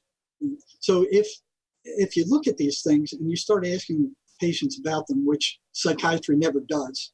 Matter of fact, psychiatry will tell them these are auditory hallucinations. They're not real. They're due to a chemical brain imbalance. So even if the patient's trying to tell them about what they're experiencing, they don't listen. They shut them off completely. It's like, you know, I don't want to hear it. Don't want to see it. Take these meds and shut up. Frustrating as a patient. Yeah. That would piss me off so bad. Well, what happened? They get pissed off, then they drug you assembly. You know, they drug you senseless. Oh, you're getting pissed off, so you're unstable. Here, you know, we're going to inject you with this crap. You know. So they don't listen. And so they have no research whatsoever on the voices or the patterns they run. The hallucinations are random. They regular hallucinations, they're positive, they're negative, they're all over the place, they're all over the spectrum. The voices that schizophrenics hear for the most part are negative. You know, they're saying bad things about the patient. They're yelling at them. They're making them feel guilty. They're saying bad things about all their friends, their wives. It's consistently, unswervingly negative. So what holds them on that trajectory? Why are they within that narrow band instead of all over the place like a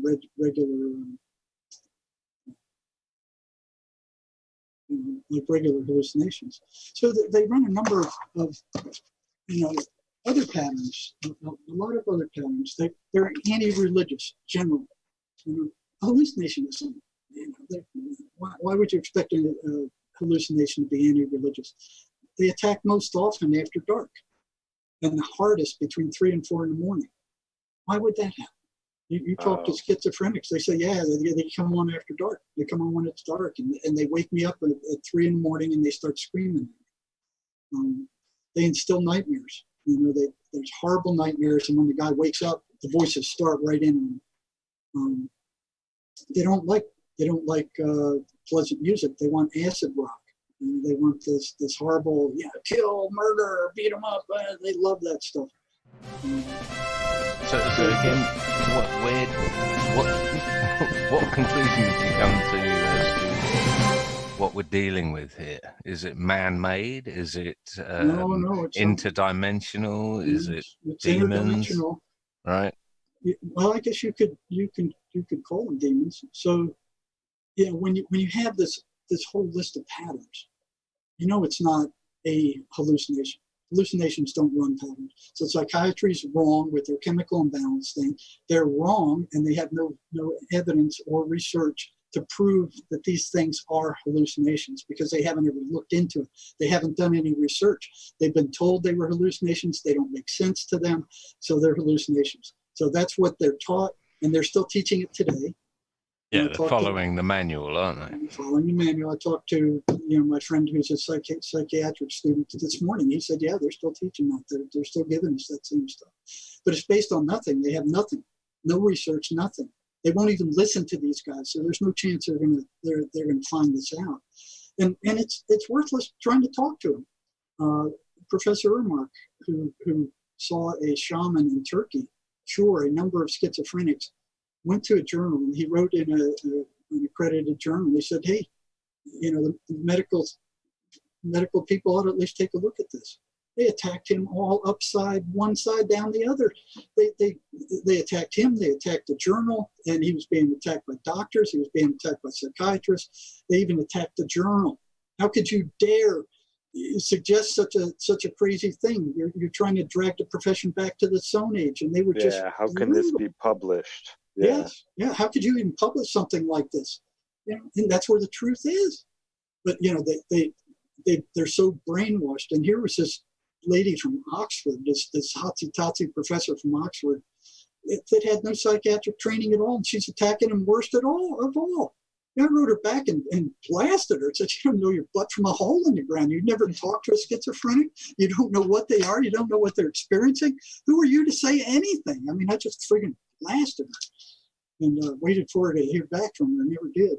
What was your, I guess, aha moment when you finally said, okay, this is definitely not anything from the books, from my professors, from my colleagues? When did you finally go, there's an outside force here? What was the aha case moment? I denied this for years after I got out of the state hospital. I suspected it, but I didn't want to believe it. So what I found is that when you start disrupting these patterns that the voices run and interfere with those patterns so they can't get their negative message through, these guys start getting better. So I was experimenting with different things that would interfere with their patterns. It started off with a rubber band that you snapped that would shut them up temporarily. And what several of them told me is that when they repeated the 23rd Psalm, the voices reacted as if they were worms thrown onto a hot frying pan. Wow. So I'm thinking, okay, anything that agitates these things and that they don't like, give them more of it. Yeah. Now I couldn't do that in the state hospital because I'd be in trouble right away. But in the state prison, a psychotic inmate going to the warden and complaining to the psych was asking him about his voices wouldn't even break the ambient noise level. They just get out of my face, man. Yeah. Get lost. Go play in the traffic or something. So I had complete freedom. And so what I did is when they closed down the state hospitals, they threw all these guys out on the street. And they had no way to survive except by crime. They'd steal stuff. They couldn't hold a job, and they all ended up in the state hospital or in the state prison. So here they were again. I was surrounded by them again. So what I did there is I always had a group of schizophrenic prisoners that I worked closely with, and the agreement was that I'll help you as much as I can. I'll do everything I can for you. I'll intervene with medical and the other stuff. I mean, I had limited powers as psych, but as long as you told me in real time what the voices are telling you is right in real time as we're talking. So if a voice barges in and says something while we're holding this conversation, you need to tell me what they're saying. And did your superiors know that you were doing that? No. Matter of fact, it got kind of touchy at times because they'd come in, and I remember one guy going, this guard disrespected me, I'm going to stab him. And I'm like, oh, shit. Yeah. So what that left was like, okay, how much can I trust this guy? How much control does he have? So it was like walking on the edge of a razor blade, because if I missed it and this guy went and stabbed the guard and they found out that I knew that he was thinking about that and didn't turn him in, I'd be fired. That'd be it. I'd be done. On the other hand, if that was not his real intention and he was just saying that because he trusted me and he had no real motivation to do that, And I Yeah, you turned don't him want to in. lose that trust. Yeah, Not only would I lose the trust of him, I'd lose the everybody. trust of every single one there, and I'd never get it back. Mhm. So it was like dancing on the edge of a razor blade. And I made it clear to him. I said, listen, as long as I'm convinced you're not going to hurt yourself or anybody else, I'm not going to take action against you. I'm not going to do anything to interfere with your life here. But the if- danger if was I think real. otherwise, if I think otherwise, I'm going to have to act. Because they could have knifed you. Yeah, and one of them was dead. But you asked about where I finally turned. So I was in denial for years when I hit the prison. And as we found ways to interfere with the voices, these guys started getting better. So all of them at about the same time come in and go, the voices are really getting pissed at you. They really don't like what you're doing. They're telling me not to come here. They're telling me to beat you up. They're really getting pissed at you. And here I am thinking, a hallucination's getting pissed at me. And why is the hallucination getting pissed at me? And they're all saying the same things. And these guys didn't meet each other. I mean, it wasn't like they met in a group or met one-on-one. So here comes this flurry of, the voices are getting pissed at you. And then one of them, who I've been working with for a good while, he turns around the doorway one day and he looks me right in the eye and he goes, you know what you're doing is dangerous, don't you? And then he turns around and walks away. And I'm like, no, I don't think it's dangerous. These voices are in you guys. They're not in me. They're stuck in you. They can't come out. So I'm reassuring myself with that rationalization. I was later to find out that was not the case. So I think the one that turned me was that same guy who gave me that warning. He comes in and he goes, and this was without an appointment. He knocks at my door and he goes, the voices want to talk to you. And I'm like, what? What? Wow. Yeah, they want to tell you something. I mean, and I'm looking at him, I'm like, this isn't you, this is the voices, right? And he goes, yeah, this is the voices have a message for you. And he said, well, come in and sit down. And I sat back and I said, well, what do they have to say? And these words came out of his mouth. I'll never forget them. He said, you have no right to interfere with our way of life. And then the inmate said, that wasn't my words, that was them. They said that didn't come out of me. That they said that. And I was like stunned because I knew that wasn't the guy. I mean, I could feel it. I knew it. I sensed it. That's where I began. That was the first time I went, okay, these things are separate entities. They're not some part of the subconscious. They're not some part of the brain or the mind. This is a separate entity who's kind of threatening me at this point. Have you ever thought why they don't talk to you directly? Well, they did. Oh, okay. They did later on. I would carry on conversations with them. Not long enough to realize that they were independent entities and they were responding independent of the patient. And, about that time, well, what happened afterwards is the same guy, he came in one day and so that's where it cracked. That's where my denial system started coming unglued. Was when you have no right to interfere with our way of life. I mean, I knew that was something other than the patient talking to me. So he comes in a couple of weeks later, and I didn't stop.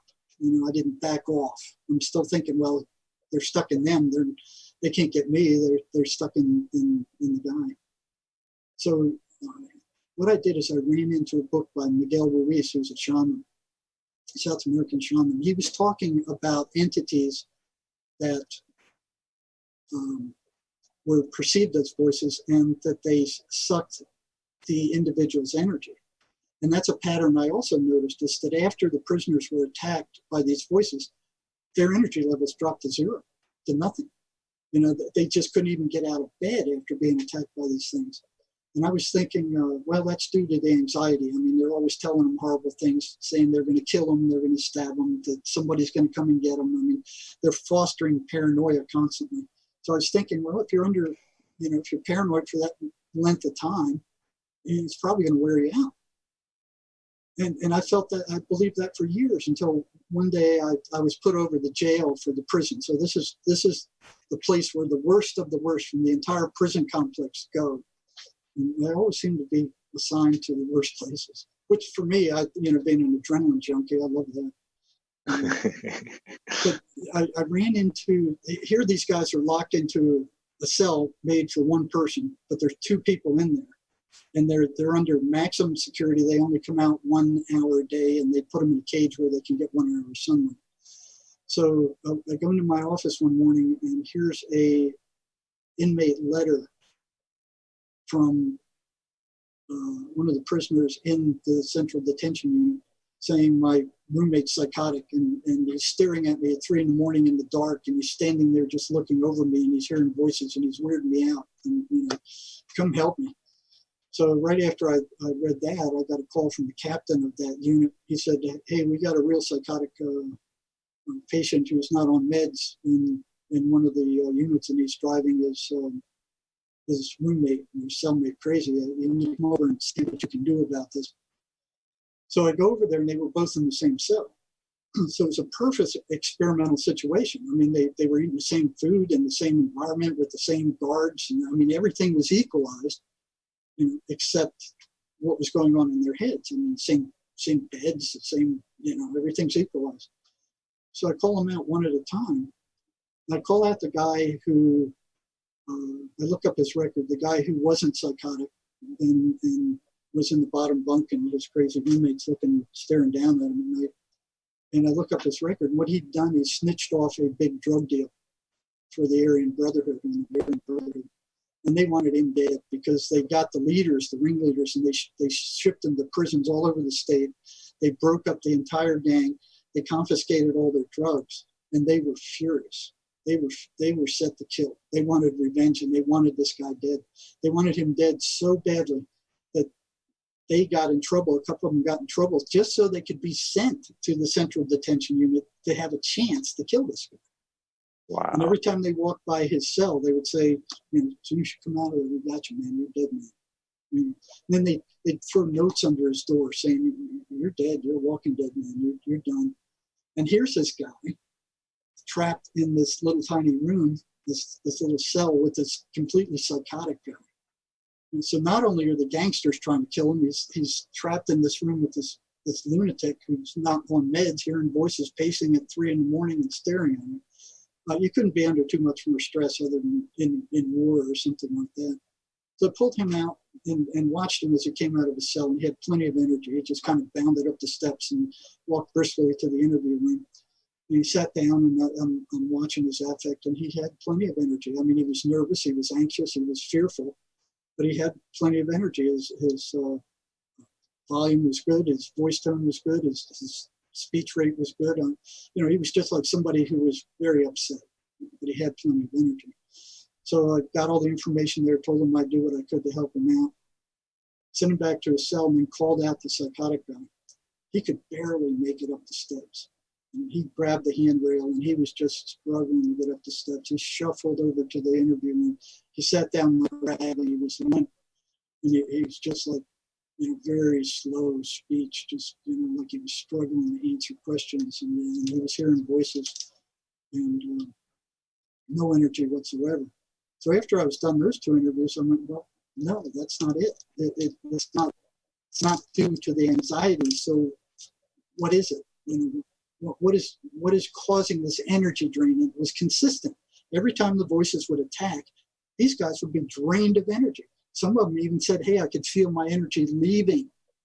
And it drained them so bad that they couldn't even get out of bed, and they couldn't function. Every time it was like a 1-to-1 correlation. When the voices appeared, their energy disappeared. So I'm like, what's with that? And so I read this thing from Miguel Ruiz where he's talking about these entities who lived off the negative emotional energy of people. And I went, that's exactly what these guys are telling me. So I brought that book into the prison, and I brought the guy in whose voices warned me. You know, he said, you have no right to interfere with our way of life. And I said, hey, I got this from the shaman. He's written stuff that sound like your voices. I want to read this to you and tell me what you think of that.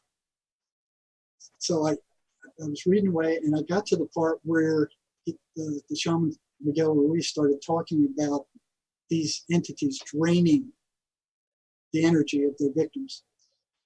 And man, this loud electrical crackling just exploded in the back of the wall in the back of my head. And it sounded like an artwork, like crack, crack, crack, crack. And I'm like, what the hell?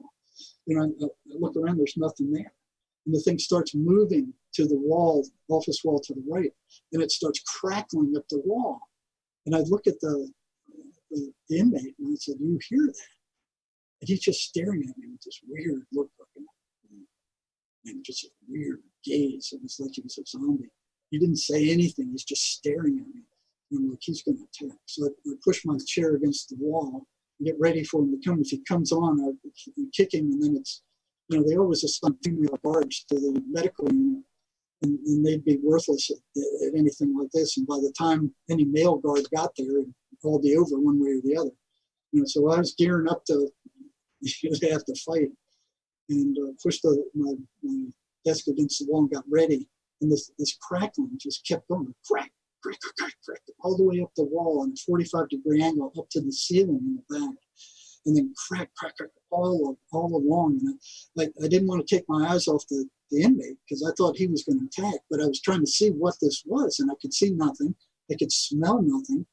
You know, I could feel nothing, but I could certainly hear it, and it was loud, and it must have lasted for 20 to 30 seconds. So it goes all across the back wall, and it starts coming down the left wall, crack, crack, crack, crack, crack, all the way down to there. Here's this Rubbermaid trash can on my left, and it leaps in there, and I look down in there, and there's nothing there.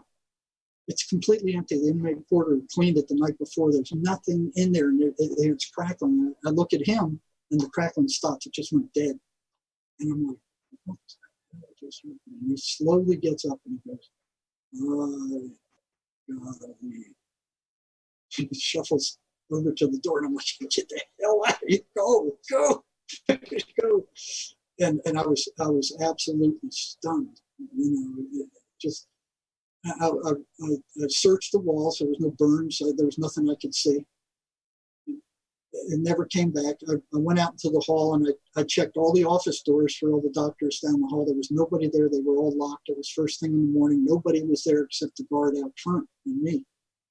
And, you know, I'm absolutely stunned. And yeah, I couldn't explain it. And it was like I was so shocked and dumbfounded that I canceled appointments for the rest of the day and just sat there staring out the window. There was no doubt now. This was the first time that I had seen them actually come out and do something in physical reality outside of the patient. So here I'm thinking, okay, I'm pissing these things off, and if they can come outside and affect physical reality, what else can they do? And for me, it was a shock, because it was like playing in a dark room with rattlesnakes and just realizing that their room is full of rattlesnakes. And so it's like, where are they and what are they doing, and how do they operate, and how can I stay away from them, and how can I stay safe? You know? So, but you can't see them. You know? And there's nobody I could talk to about this. You know, I couldn't go to the chief psychologist and go, hey, I was talking to this guy about his voices, and my room started crackling like a heart welder all over the place, and you know, the inmate was acting strange, and I'm hearing these things, and you know, you can't go tell people about this. There's nobody I could talk to. You know, so you retired in what, 2015? Well, after I got out of, I don't know, it was like. Have you been labelled a quack ever since, or? Yeah, you know what? There's nobody who's come on, because they really don't have ground to stand on. They have no research on the voices. They know that the chemical imbalance theory is a bunch of crap. They can't prove that the voices aren't real because they don't have any studies on them. I have a million psychotics here, schizophrenics, who will say they are. I have the guy that just contacted me, who was a therapist in New York, was, he'll say they are. Matter of fact, all these patterns can be checked out. All they got to do is look. I can list these things and say, this is what you watch for. It's not a hallucination, because here are the patterns. Look and see for yourself. Just open your eyes and you'll see them. They can't. They don't have a leg to stand on. They really don't. All I can say is welcome to the world of the flat earther, because it's exactly the same. We have all the evidence. They have no evidence, and there's nothing you can say that will get through to them. It's well, that's exactly right. So you say, am I making any headway with my profession in psychology? No, I'm not going to. And they won't. They don't want to hear it. They don't want to see it. They're the puppets of the drug companies. They're going to do what the drug companies say. The drug companies have very deep pockets, so they paid off Congress to do their bidding for them. They license these guys. The medical schools teach what the drug companies want them to teach. So it's a completely controlled system. Well, it's like government. Yes. It's broken beyond fixing.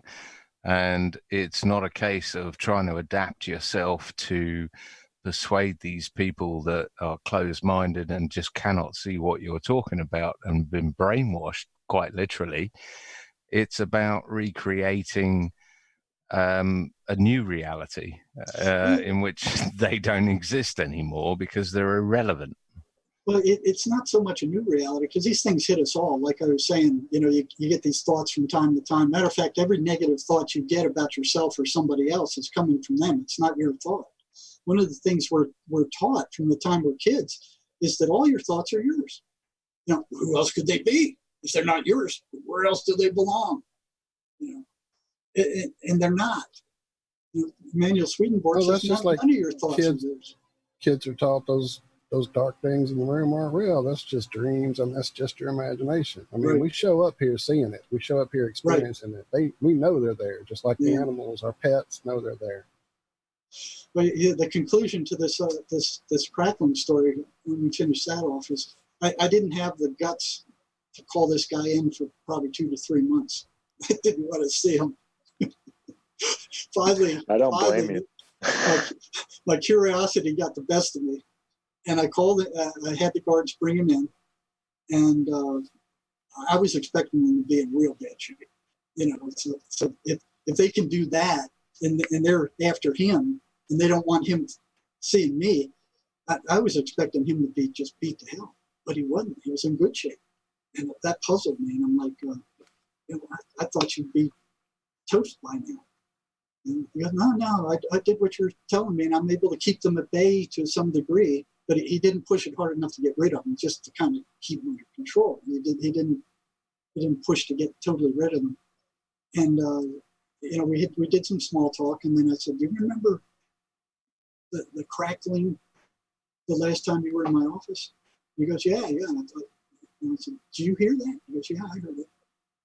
And he said, "I'm surprised you did." And I said, "What the hell was it?" He goes, "That was them." And I said, "The voices?" He said, "Yeah, that was the voices." And I said, "What were they doing? What the devil were they doing?" He said, they were trying to scare you." And I said, "Well, they did a damn good job of it." I said, "What's the deal?" And he said, "Well, they were trying to scare you off." And they did that. And I remembered how strange he looked when he left my office. And I said, "What were they telling you when you left my office?" He said, "They were telling me to go get a shank and stick it in your belly." Wow. I didn't take that serious because because I'm stupid. And I'm like, "Well, I've been working with this guy for 6 months. I mean, I know him well. I mean, I know his voices. I know what he's going through. I know his family background. I know his criminal history. I know all this stuff about him. I know him. He wouldn't do anything like that." And so I asked him, I said, "Well, why didn't you do it?" He said, "I couldn't find one." Whew, what the hell am I getting into here? Wow. You know, and there's nobody to talk to. I mean, who am I going to talk to? I tried to bring this up with my wife, and she, I don't want to hear it. You got to stop doing that. Yeah. And so forget that. You know, and then she's going to start thinking I'm a nutcase too. There was nobody I could talk to. That was the worst of it. You know, here's this other world, and I see patterns to it, and I'm starting to learn how it works, and there's nobody I can talk to about it. Until I hit this book called The Presence of Other Worlds by Wilson Van Dusen, who was a clinical psychologist in one of the state hospitals in California. He was also a devotee of Emanuel Swedenborg, who was a Christian mystic who lived some 700 years ago. And Swedenborg was able to, he was one of the top scientists of his day. I mean, he was one of the last guys to probably know everything there was to know. He was. What was that last one? The second name? What was that? Emanuel Swedenborg. Emanuel Swedenborg. I've gone over your playlist so many times, Jerry. It's ridiculous. Sorry, go ahead. Sorry, Jerry. Let me just clarify that you have met people that have these voices that are not on pharmaceutical drugs, right? Yeah. Matter of fact, in the ER, none of them were. They'd come in raw. The police would just dump them on us. You know, here's this lunatic in the streets doing this crazy stuff. Here, deal with them. They just drop them off and go. You know, in the prison, a lot of times they were medicated before they got to me. But in the ER, man, they were raw. You know, so I spent my last 10 years of my career working in emergency rooms in private psych hospitals. So it was trying to figure out how much information I could get to them to help them in the very limited amount of time that I had. What could they absorb of what I knew that would give them some chance of recovery? That became the challenge there.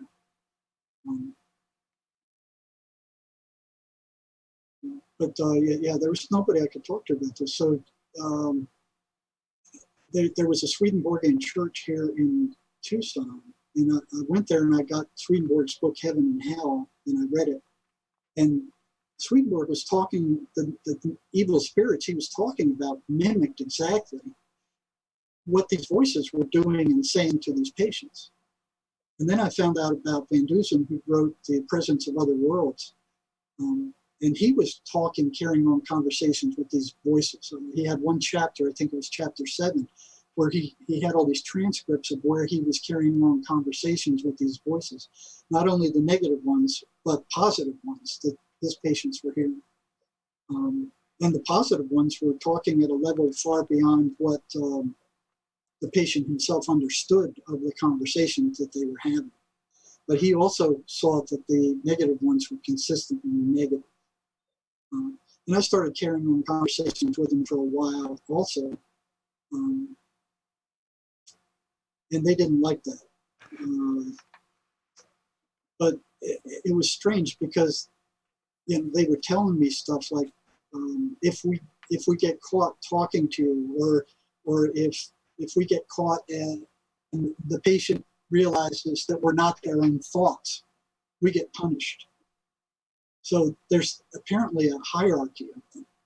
And so, you know, these are the guys that are the foot soldiers that are attacking these guys, but there's a layer over them. And I actually experienced this once where we got rid of 2 voices that were plaguing this one guy. And I thought, we're done now. You know, he's free.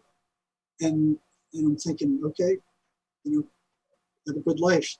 Just start moving on a positive spiritual path and stay there. And then all of a sudden, this stronger voice shows up. And I asked him, well, where did that one come from? And he said, well, that's their supervisor. So what I found is if you could, in my conversations, what they were telling me that if they don't destroy the individual, they get punished. So they're like assigned to that individual to bring them down.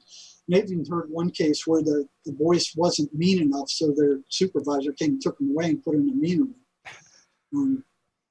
But what they do consistently do is they do take the patient's energy. So they're emotional parasites. They have to turn the emotional state negative first before they can suck that energy off. So that's why it's consistently negative. That's why what they're telling these people are horrible, you know, be paranoid. This guy's going to kill you. Watch your back. You can't trust your own mother. don't tell anybody anything. You know, if you tell anybody about us, they'll lock you up and they'll drug you, which happens. I mean, you look, the average schizophrenic has no incentive to tell anybody about their voices. What happens? You know, they tell their friends, they lose their friends go, well, you're possessed, something's wrong with you. I mean, normal people don't hear voices. You're a weirdo, and they start backing off, and then the voices tell them, well, they're not worth anything anyway. Don't trust them. Don't tell them anything. And so they find all their friends leaving. So they tell their parents, and their parents get all upset and go, well, you know, and then they start acting up in the house and doing stupid things and pissing off their parents and not listening to anything and not taking their meds. And so they haul them before a psychiatrist and tell the psychiatrist, well, I'm hearing voices. And the psychiatrist said, well, you've got a chemical brain imbalance, and that's why you're hearing voices, and you got to take these drugs for the rest of your life. And if you don't, we're going to lock you up. So, you know, Jerry, sorry to interrupt. No, we're knocking on the top of the second hour now, which is awesome. Yes. Yeah, it is going fast, but I'm probably going to have to knock off here because in the UK it's nearly 1 o'clock in the morning. But one final question. No,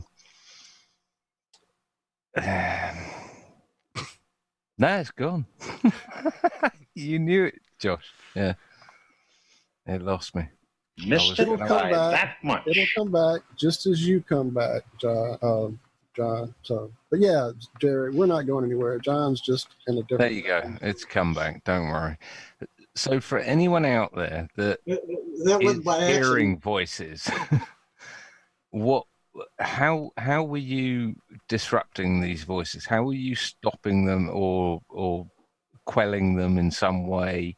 You know, because I imagine there's quite a few people out there that may have been hearing voices that would never tell anyone, a doctor or anyone even near them, you know, because of the connotations that come with hearing voices. Obviously, you're going to end up in a straitjacket and a padded cell. What advice would you give to anyone who is possibly hearing these voices? Well, in the UK, there's several hearing voices groups where they can talk to scores of other people who hear voices. Oh, wow. So, and they can talk to them, and there's international hearing voices groups that way too. So what they talk to each other about what the voices are telling them and you know, how they cope with them and that kind of stuff. The thing is to get the idea across that they are real, you know, and they're energetic parasites. So the first thing is to break the spell of psychiatry and academia, and they have to understand that these things are real, that they follow a number of fixed, predictable, unswerving patterns, which is not characteristic of any kind of hallucination. So they are not hallucinations. And psychiatry will tell them they are. They're not real. It's all in your head. It's not real.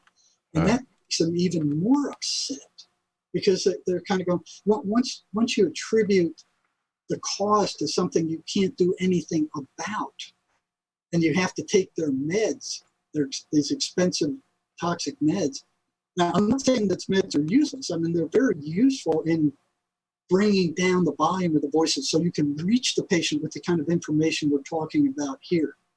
You know, unless you know how to get rid of them temporarily on your own, which most people don't know how to do that, the meds are the only way to calm them down to the point where you can reach them. So I'm not saying those meds are totally useless, but they shouldn't be used consistently as a treatment. These people have to be taught ways to get rid of them. And to realize that it's not them, it's not their brain, it's not them attacking themselves. These attacks are coming from another source outside themselves. So once that happens, there's a split there. And it makes a major difference whether they're attributing these things to them being crazy and their brain having a chemical imbalance and something being wrong with them and their brain, to no, it's not my brain. I'm hearing these things. Other people are hearing these things. They're all seeing the same kind of things. They're coming in from outside of me, even though they sound like me. Now, a lot of patients can tell the difference, and a lot can't. So one of the main ways to tell the difference is the intent of that voice. If the intent is negative, it's not you. It's not your thought.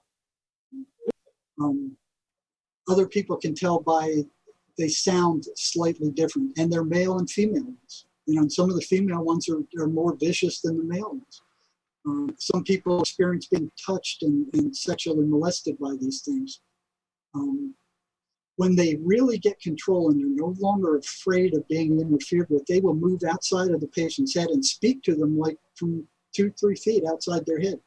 At that point, that's really upsetting because the patient then knows that it's not them.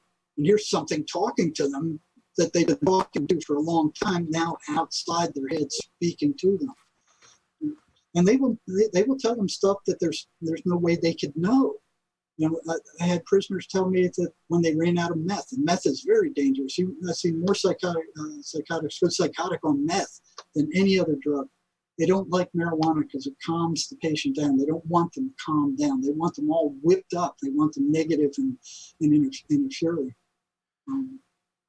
Jerry, real quick. Go ahead, Josh. Well, I was just going to say, I've got sort of a sordid history with drugs and alcohol, along with an ex-wife who was diagnosed with PTSD and bipolar disorder and borderline personality disorder. It's a tough lineup. Yeah, boy, tell me about it. It's a real tough lineup. Yeah, tell me about it. That was no fun. No, I'll bet.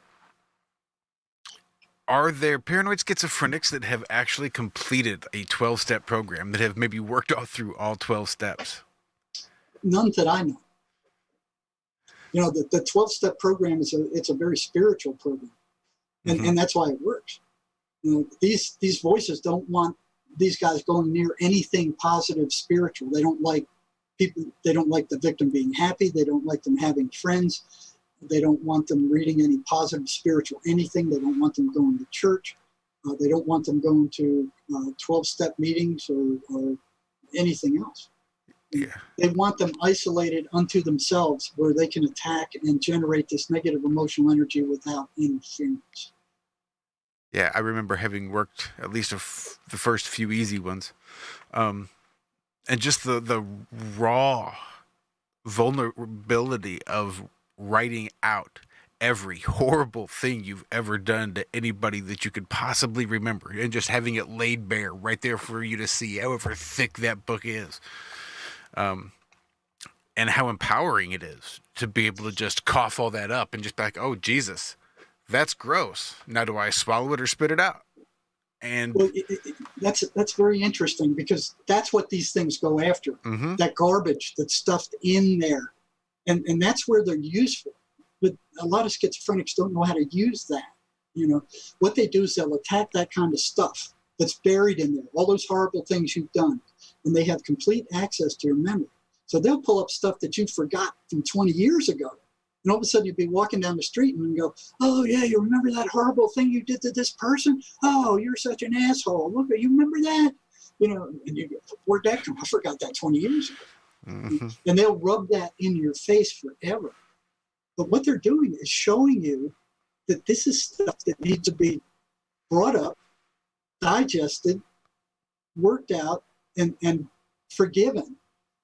So that's where the 12-step thing, you go and you tell the person and you say, I'm sorry, and please forgive me.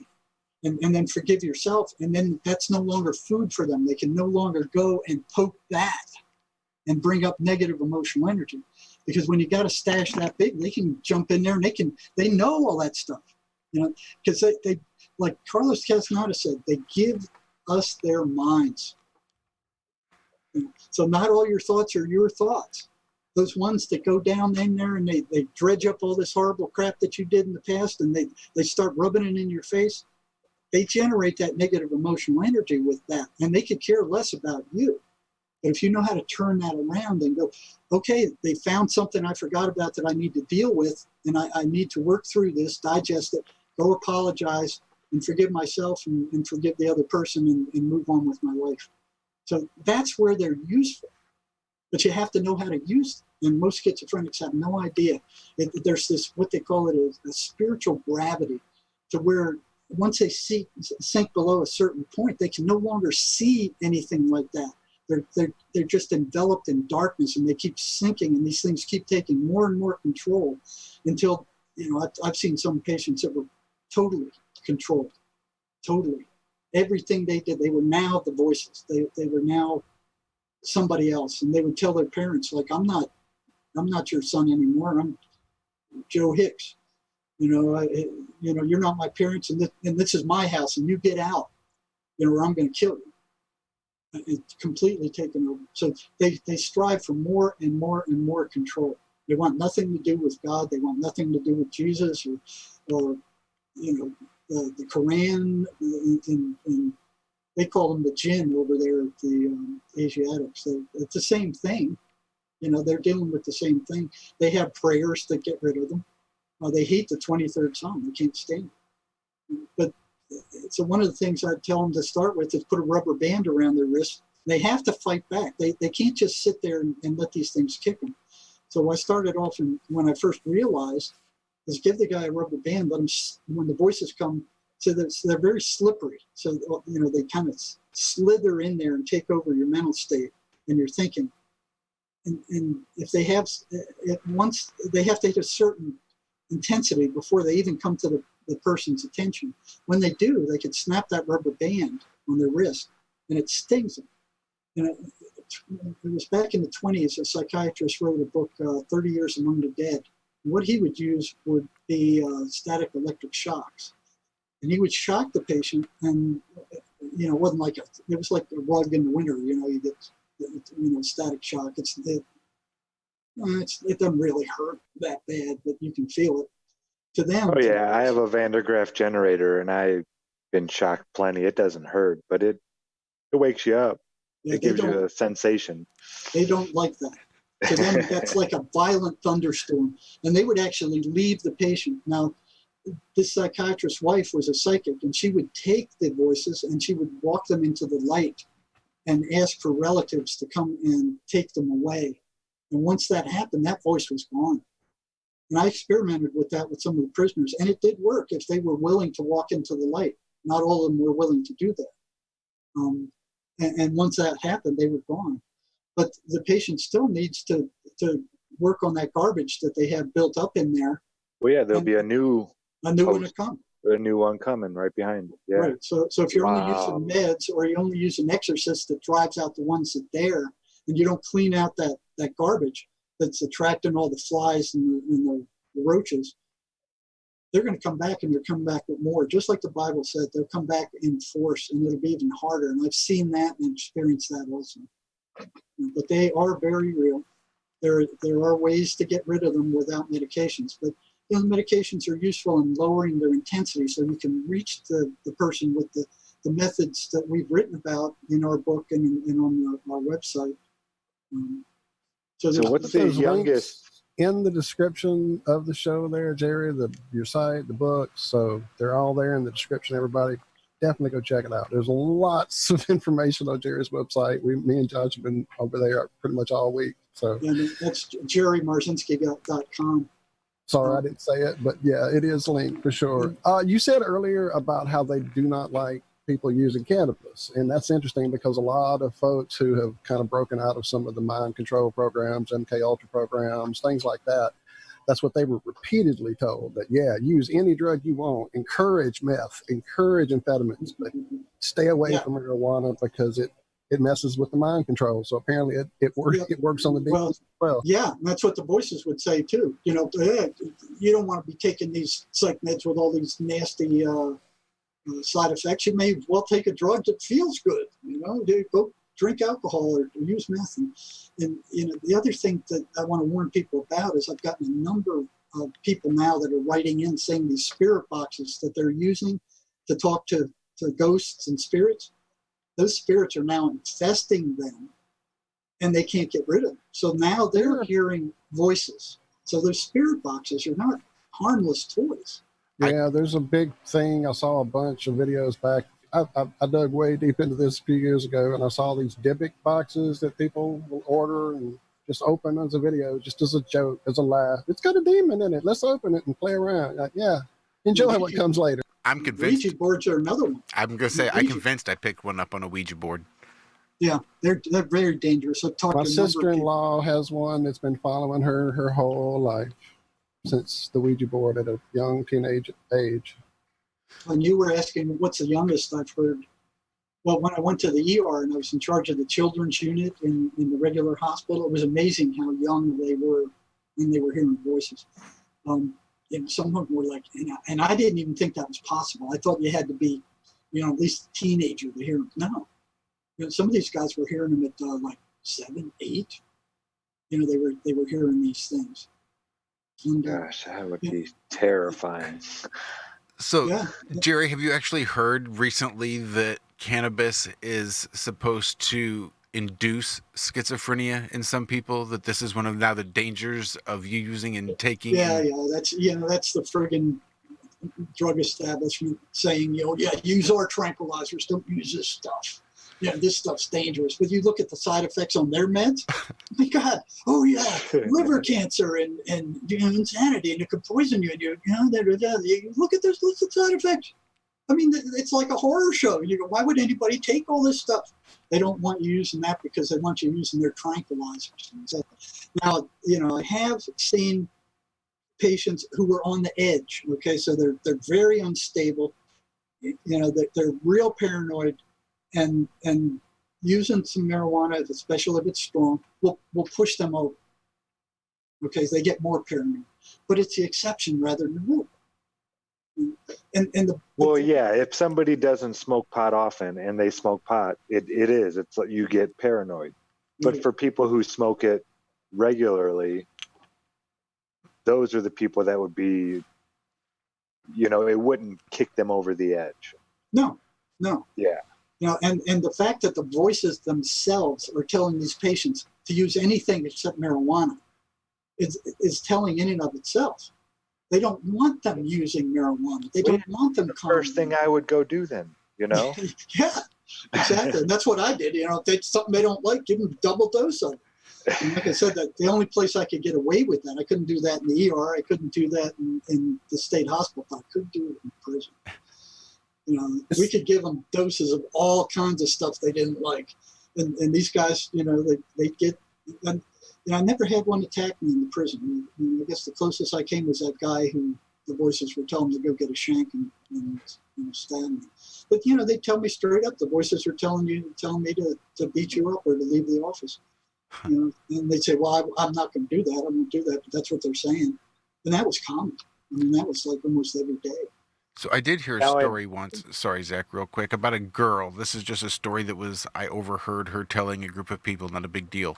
But she was, all tweaked out all weekend, and she was sort of coming down, and she and this guy were just sitting on their couch. And she looked up, and sitting across the room was this large sofa-sized mirror. And she could look in the mirror and see these two, shadowy figures standing right behind them. As they were sitting on the couch, these shadow people, right? Yeah, they're a whole different deal. They're a completely different deal. So there's really no correlation between shadow people and the voices. There is. They aren't the voices. Okay. They're something else, and I don't think they're good, whatever they are. But meth heads see these things constantly, and usually they're 3-dimensional shadows without facial features. And the ones that are worse. That's what you saw? When I was 8 years old. Did you see the eyes? No, it popped its head out of my cousin's closet. Mm-hmm. There was a light outside, and usually it was just the trees. I could see the big branch coming up through the middle, and there were some tree branches coming off of it. And I noticed this weird looking shadow now. I just woke up in the middle of the night. It was probably, like you were saying, 3, 4 o'clock. And I looked up, and it was looking at something else. And then all of a sudden, this shadow turned his head and just looked right at me. And I closed my eyes instantly. And then when I woke up, I didn't think much of it until the next morning. I woke up and I asked my cousin about it, and he said, I don't want to talk about it. in the most serious voice Yeah. an 8-year-old could say. And I knew right then that something was weird. Yeah. Yeah. Meth addicts see those a lot. They're common. And the more addicted they are, they start seeing the eyes. Okay. So I actually use that as a clinical diagnostic tool. If they saw the eyes, then they were in much worse shape than somebody who didn't see the eyes. And the eyes were always red or lime green. They were never on any other color. And both those colors are kind of spooky for eyes. Yeah. But these things never spoke. They never said anything. And I ran into one prisoner who, with his friend, went and did an experiment. They wanted to see whether they were both seeing the same shadow people or whether these were independent hallucinations. So they got their meth and they were injecting this stuff. And they went out to an Indian reservation out in the desert in the middle of nowhere at night. And one of them injected the meth and he started seeing them and the other guy didn't. So he's pointing him out in the desert and he said, "You see that one over there?" "Yeah, no, I don't see him." "Well, how about this one? There's one standing right next to you. You see him?" "No, I don't see him." So the second one injected meth, and then after it took effect, then they started comparing. "You see that one over there by the tree?" "Yeah, I see him." "What's he doing?" "He's doing this." They came to the conclusion that they were seeing the same thing. So here was this independent confirmation that they're both seeing the same ones doing the same things. Now, one thing the prisoners would consistently tell me is a lot of them would see these things and then run off. They'd leave. You know, they didn't want to be around them. They felt that there was something bad about them. But the ones who were curious and stood there and looked at them and watched them and were, "What is that?" They'd start moving toward them. They could sense when they were being seen, and they'd start moving toward them. That was real scary. So what these two guys said was they were so enthralled with pointing out the different ones and what they were doing and surprised that they were both seeing the same thing, that tons of them started coming out of the desert. And they were surrounded by these things, and they were all moving toward them. So when they realized that, they jumped in their truck and locked the doors and rolled up the windows. So they're watching them from inside the truck. And all of a sudden, the patient, bam, the back of the truck was like somebody dropped a giant boulder in there. And it recoiled in the front and went up. Like some horrendous weight was thrown in there. And that took me back. And that was before this other experience. That was the first inkling that I had that they could affect physical reality was that guy's report. And I asked him, "Well, what'd you do?" And he said, we started the truck and almost wrecked it getting out of there. And I asked him, "Well, did they follow you?" And he said, "No." So they're out there. Schizophrenics see them. We see them out of the corner of our eyes. Every once in a while, you see something dark out of the corner of your eye. You try to focus on it, and then there's nothing there. So we see them. Normal people see them periodically. But meth and psychosis, they see them on a regular basis. Earlier you talked about one of them mentioning the supervisor.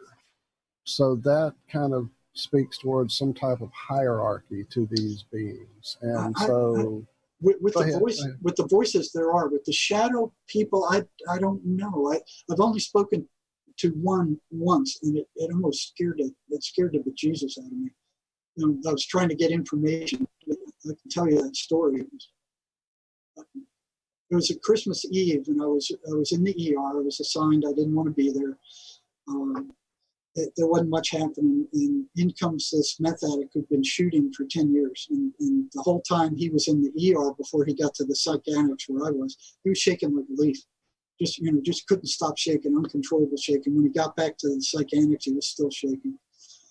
So when I brought him in and I started talking to him about the shadow people, "You see the shadow people?" "Yeah, I see them." And I was surprised this guy was still alive. I mean, he should have been dead years ago.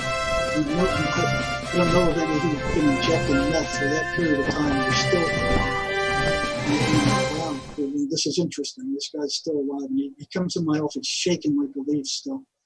And we started talking about the shadow people. And "Yeah, I see them." I said, "Do you see their eyes?" "Yeah, I see their eyes." "What color are they?" "Well, they're either lime green or red." So jived with what I'd experienced. I said, just out of curiosity, I'm like, "Have they ever spoken to you?" And he said, "Yeah." And that really got my attention because he's the only one that I've ever heard of where they spoke to him. And I asked him, what did they sound like? And he mimicked this high-pitched, squeaky voice that reminded me of squeaking your fingernails on a chalkboard. And just him trying to mimic it kind of gave me the shivers. And, so what did they say? And he started telling me about them telling him to jump in front of traffic. And then all of a sudden, he disappears and his eyes completely changed. And there was another being staring at me through his eyes. And it was like these two dark pools of black hatred. I'd never felt such cold hatred in my life. I mean, it was like looking into this infinity of hatred. And his shaking went away. He was completely still. And I was staring at this thing. And one of the things I learned long ago is you don't run from these things. You've got to sit there. And as much as you hate it, you got to sit there and face them down. So I'm sitting there staring at this thing, and it's staring at me. And it was like I could just sense this hatred, you know. And it wasn't him any longer. It was clearly something else looking through his eyes. And his eyes actually changed. They got much darker and bigger. And that went on for, seemed like an eternity, but it must have been like 10, 15 seconds. And then it just, boom, it blinked off, and he came back, and his eyes were the same again, and he was shaking, quivering again. And I was like, oh, jeez. And I went on to question him. I'm like, what did they say? What did they say? And he said, they told me to go jump in front of traffic, and I wouldn't get hurt. I said, well, what happened? He said, well, I went out to the street, and I jumped in front of 2 cars. He said I was hit each time. I was thrown off the road each time. And I woke up, and the shadow of people were standing around me saying, get up, you're not hurt. And I said, well, you know, what happened? And he said, well, I got up, and I wasn't hurt both times. And I went to ask him another question, and then that thing came again. I mean, he went still again, and here's this creature staring at me again with that even more intense hatred. And I'm like, oh my God, not again. And it seemed like a friggin' eternity. And then finally it blinked off, and I went, okay, I've had enough. I can't deal with this anymore. Whatever that is, I don't want to deal with it. And so I let him go, started writing up my psych report, and the psych nurse comes in, and she goes, I couldn't deal with that guy. I couldn't even stand him for 20 seconds. What do you got that I can write my report on? But that's the only time I've ever spoken to one, and it wasn't nice. Is that the only time you actually saw the physical change happen to somebody like that? No, you can see that with alcoholics. I mean, you know, when an alcoholic gets drunk and he starts getting violent, he's not the same guy anymore. You know, that's a common thing. And with schizophrenics, when the voices came on, if the person wasn't aware of what was going on, yeah, you can see their countenance change. And I got to where I could actually feel them. I couldn't see them, I couldn't hear them, but it was this icky electrical feeling that I got when I was toward the end of the time I was working in the prison, and all through the 10 years that I worked in the ERs. You know, I would ask the patient, you know, are you hearing the voices right now? And they go, no, I'm not hearing them. And I go, yeah, you are, and this is how strong they are. I can feel them. You know, how many are you hearing? And they're like, what? Do you hear them too? How did you know that? You know? So yeah, it was this icky electrical feeling that, you know, there's one time I was meditating on my roof one day, and I felt that same thing. I'm like, what's it doing here? I'm not even near the ER. I'm just up on the roof. Why are they here? They were fishing. I guess. Yeah, it gets stranger and stranger. But they're out there. They're hitting us all to different degrees. It's not like it's just the schizophrenics. I mean, it's a continuum. And every negative thought you have about yourself. The schizophrenics are the ones that have those negative thoughts down in there that they feed on, so they constantly. No, they feed on us all. Are attacking them. Well, yeah, but the schizophrenics are the ones they attack more. Well, yeah, they have more. They have much more control over them. Yeah. You know, so those. It's like they're doing the same thing to the schizophrenics that we do to cows. You know, You put them out for a while. You drain them, milk them, put them out to pasture. They eat grass. You put them, bring them back, isolate them, milk them again. So that's what they're doing to schizophrenics. I mean, I'm sure over your time and experience with what you've been doing with these entities, your name's probably on a few lists out there on the other side. And I'm not being silly. I'm serious, because I know a lot of us here in the panel, as we have had our life path of, I won't say, I don't know, awakening, spirituality, whatever you want to call it, as we've come to certain milestones, plateaus, revelations, epiphanies, it always, or at least for me, for sure, and in this group, we've talked about it, it seemed like suddenly a light goes off on a circuit board somewhere and they see you. And now they're here every night, every time you turn around, every time you switch a light off, they're right here. And it's almost like they're just screaming, but nobody else is there to see it with you. And you're not really hearing it, but you know it's there. And see, when I deal with all this, I go to a different level with it. I've been doing lucid dreaming and astral projection my whole life and have dealt with these things on a whole different plane. And that is, I mean, that just seems to be part of it. When they know you are aware of them, they are very aware of you. yes. So I'm sure that you're on a lot of radars out there. Oh yeah, they've done some pretty awful things. Yeah, they've made my life miserable in a lot of ways, and they don't like me doing these kind of broadcasts. You saw they completely shut down the computer. Yes, they have. And I warned you ahead of time that stuff like that happens all the time. And the thing they hate most, the thing that riles them up the most, the single thing that really drives them crazy, is when you reveal that they are energetic parasites. They can't stand that.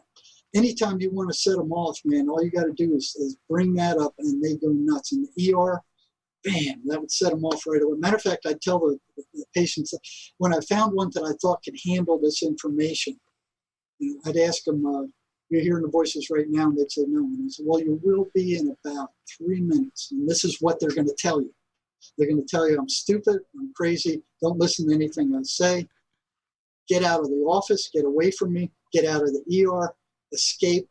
And if you don't do those things, they're going to tell you to attack them. And time after time, once I go to tell them they're energetic parasites, they say, yeah, that already happened. You know, it happened. And what's so strange is they can't change it. So if that's what makes me think there's something robotic about them. It's almost like they're all made in the same factory somewhere. They all run the same program. And this is a glitch in that program. So it's like if somebody's telling you guys, hey, you're going to stand on your head in 5 minutes and you're going to fall over and break your butt. You know, you're going to go, no, I'm not going to stand on my head and I'm not going to break my butt. I'm not going to have anything to do with it. You know, you do something to prove that guy wrong. These things won't change it. All they had to do was do something different.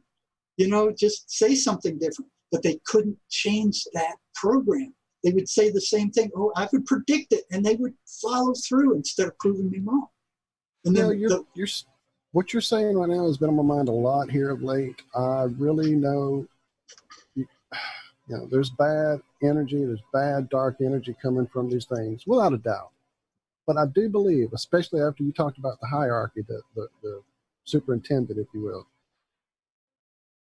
maybe they're at levels just like we are. You know, we have leaders, we have the elite, we have the controllers. So. Maybe they're just as trapped in their bullshit as we are. And like that movie, They Live. I was talking about this morning on the show. There's a scene where the guy, he just puts the glasses on and the other alien walks up and buys the newspaper that's filled with the same fucking propaganda that we're reading. So why would this creature want the same propaganda? It's because they don't see the propaganda in it. They're just as wrapped up in it as we are. So I think that whole thing of they've got to make this quota, this amount of energy, this Monsters Incorporated. Well, if they don't, they starve. You know, if they don't generate that negative emotional energy that they feed off of, their energetic state goes way down. Now, the creator will feed them. I mean, they won't disappear, but they'll be at a very low energetic state. And being stuck in their script like that, I mean, that sounds very bureaucratic. I mean, anybody here who's worked in a fucking office can tell you there's nothing more soul-sucking and hellish than working in that atmosphere. Yeah, and you know what? I'd ask them about that, too. I said, don't you ever get tired of torturing this guy? I mean, it's the same stuff all the time. You just keep feeding him the same bull crap. Don't you ever get bored with that? Oh yeah, but that's what I have to do. They told me that if I didn't do that, that I wouldn't be alive anymore. I would cease to exist. They told me I didn't have any light in me, and I'd say, well, okay, let's go see about that. And then I'd say, here, okay, and I'm talking to the voice now. I said, okay, imagine, take a trip with me. Let's go look and see if you have any light. And I said, okay, let's get moving. And I'd say, well, you see anything yet? No. Do you see it yet? No. Do you see it yet? And, oh yeah, I see a dim orange light. And I said, they told you didn't have any light in you, and you're seeing light. And they'd get mad. The voice would get mad that they've been lied to. And I'm like, they're getting mad that they were lied to? They're getting mad at their boss because they were lied to? But they did. And I'm like, it's all of a sudden it was like an instant rebellion. They lied to me. And I'm like, okay, what did that say? Where did that go? But it helped to walk them into the light once they found they were being lied to. Because I'd say, okay, let's go further into the light. And they didn't want to go to it. They said, we were taught that if the light would harm us, it would burn us. And I said, well, stick your hand in there and see. Most of them, they do it, and it wouldn't hurt them. One of them said, oh yeah, it hurts. I said, no, it doesn't. Stick your hand back in there. And they did. I said, okay, go all the way into the light. And they'd slowly go in there. And at first they didn't want to go. And I said, okay, listen, you've revealed who these things are. You've spoken to me. You broke all their rules. If you go back to the way you were, they're going to kick the crap out of you. And there was some place called the pit that they said they would be thrown if they didn't listen to these higher-ups. So if you go back to that and you don't walk into light, you know what you face? They're going to throw you in the pit. Your life is going to be hell. So you either go into that light or these guys are going to make mincemeat of it. So they'd go into the light, and I said, okay, now, do you have any deceased relatives that you can trust? And they'd say, well, yeah, I have an aunt, or sometimes it was a dog or an animal. It was strange. I said, okay, call on them to come and get you. And that person would show up, and they'd say, okay, my aunt's here. So do you trust her? And go, yeah. So, okay, well, go with her. You don't want to go back there. And that voice, that spirit would go with the aunt, and that voice would be gone forever. It's weird, but it happened. Happened over and over. But that's really strange stuff. I mean, it's maybe psychotherapy will get to that point one day. But right now, you go through all 4 years of psych and 4 years of psych graduate school and counseling, and they won't mention spiritual anything once. Not once. There's nothing spiritual there. And until they have some tried kind to of remove it from everything. I mean, they not only tried, they succeeded. Yeah, I looked into alchemy a lot. I've played around and went back to spagyrics and stuff like that. And in every book I read written by these old alchemists, your intent and all this stuff that you put into it would affect the outcome of how powerful it was and they removed all of that. When they made chemistry, they took all of the intent and the essence that we put into everything. They stripped it of that, the spirituality side. And you look at the research they're doing with DNA now. They'll take a DNA molecule out of a glass of sterile water, and up to 3 days later, there's a ghost image of that DNA string still in that water. So, until they move into the spiritual area, they're not going to understand anything. The psychiatric and medical mafias. It's all going to be drug down the population and collect as much money from them as we can. And while they're encouraging everybody to be reliant on drugs, these people aren't relying on their own coping skills to deal with stuff. They're taking drugs and they're becoming addicted. And the addiction is horrendous at this point now. So they're doing society a huge disservice. They're taking the responsibility for their own lives out of their own hands and putting it in their hands and in the hands, filling them full of these drugs. They're not solving anything with those drugs. Those drugs don't cure. None of those psychiatric drugs cure anything. They're making a horrendous amount of money. They've made so much. They bought off the Congress. They bought off the medical schools, and they're continuing with their false narrative even today. Sorry. We have a friend who's on the panel. Well, he hasn't been for a few weeks now, but he's a pharmacist in England, and yeah, we've had quite a few conversations about the horrors of the pharmacological world out there, if you will. Yeah, it's pretty sad, the things that pass for medicine these days. Well, they're actually rotting out these guys' nervous system with these antipsychotic drugs. They're actually destroying their peripheral nervous systems. And you know what they do? When those symptoms start appearing, it's this unshakable adahenia or shaking. They start quivering. They throw in another drug, cogentin, to calm them down so they don't experience those negative effects as their nervous system is being rotted out. So they can rot their nervous systems out without them actually experiencing the damage. You know, it's hideous. It's hideous what they're doing.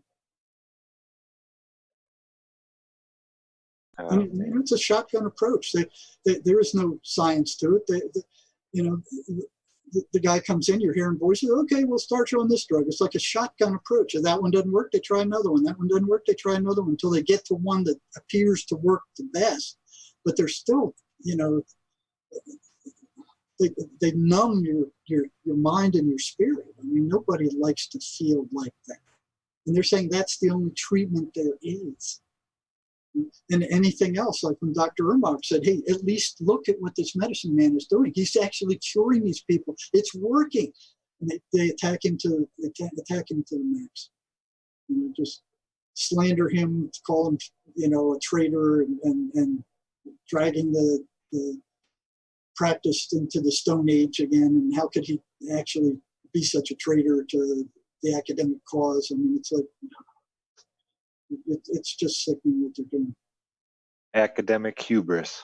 Yeah. Yeah, we see it too much in every aspect of life. Yeah, go ahead, Walt. No, I was going to say, it's really sad when you see it everywhere you look. I mean, not just in this case, but I mean, we deal with, with medical, and law, politics, media, right. Everything. You look what's going on in politics right now. It's the same thing. You got all these lies being spewed all over the place. It's separate, just like the voices do from their families and their husbands and their wives. And the voices work actively to break up families and separate people from each other. Oh, the coronavirus, don't get any closer than 6 feet. You can't go anywhere together. You can't hug each other. You can't talk to each other. It's the same thing the voices are saying. I'm sure it's coming from the same friggin' place. On a macroscopic level now. These guys, these higher up politicians are full of them. And you look what's happening in China right now, man. You talk about biblical happenings. I mean, they're hitting, half of the country is wiped out with these humongous floods. They've got bubonic plague, broke out up north. They got a grasshopper infestation. They got millions of people without houses and food now. And that Three Gorges Dam is on the verge of breaking. So, it's almost biblical what is happening to them. And they're, the Communist Party, you can't have anything to do with God or spirit. If they catch you, you have to write a treatise about why you shouldn't do that. All the churches have been burned. What's interesting is the Catholics are negotiating with them about a Chinese version of Catholicism. And I'm like, oh my God. It's not bad enough that they're involved with that sex offense stuff all the way to been protecting those guys forever. Now they're moving in with the communists who don't believe in God and punish you with anyone who does.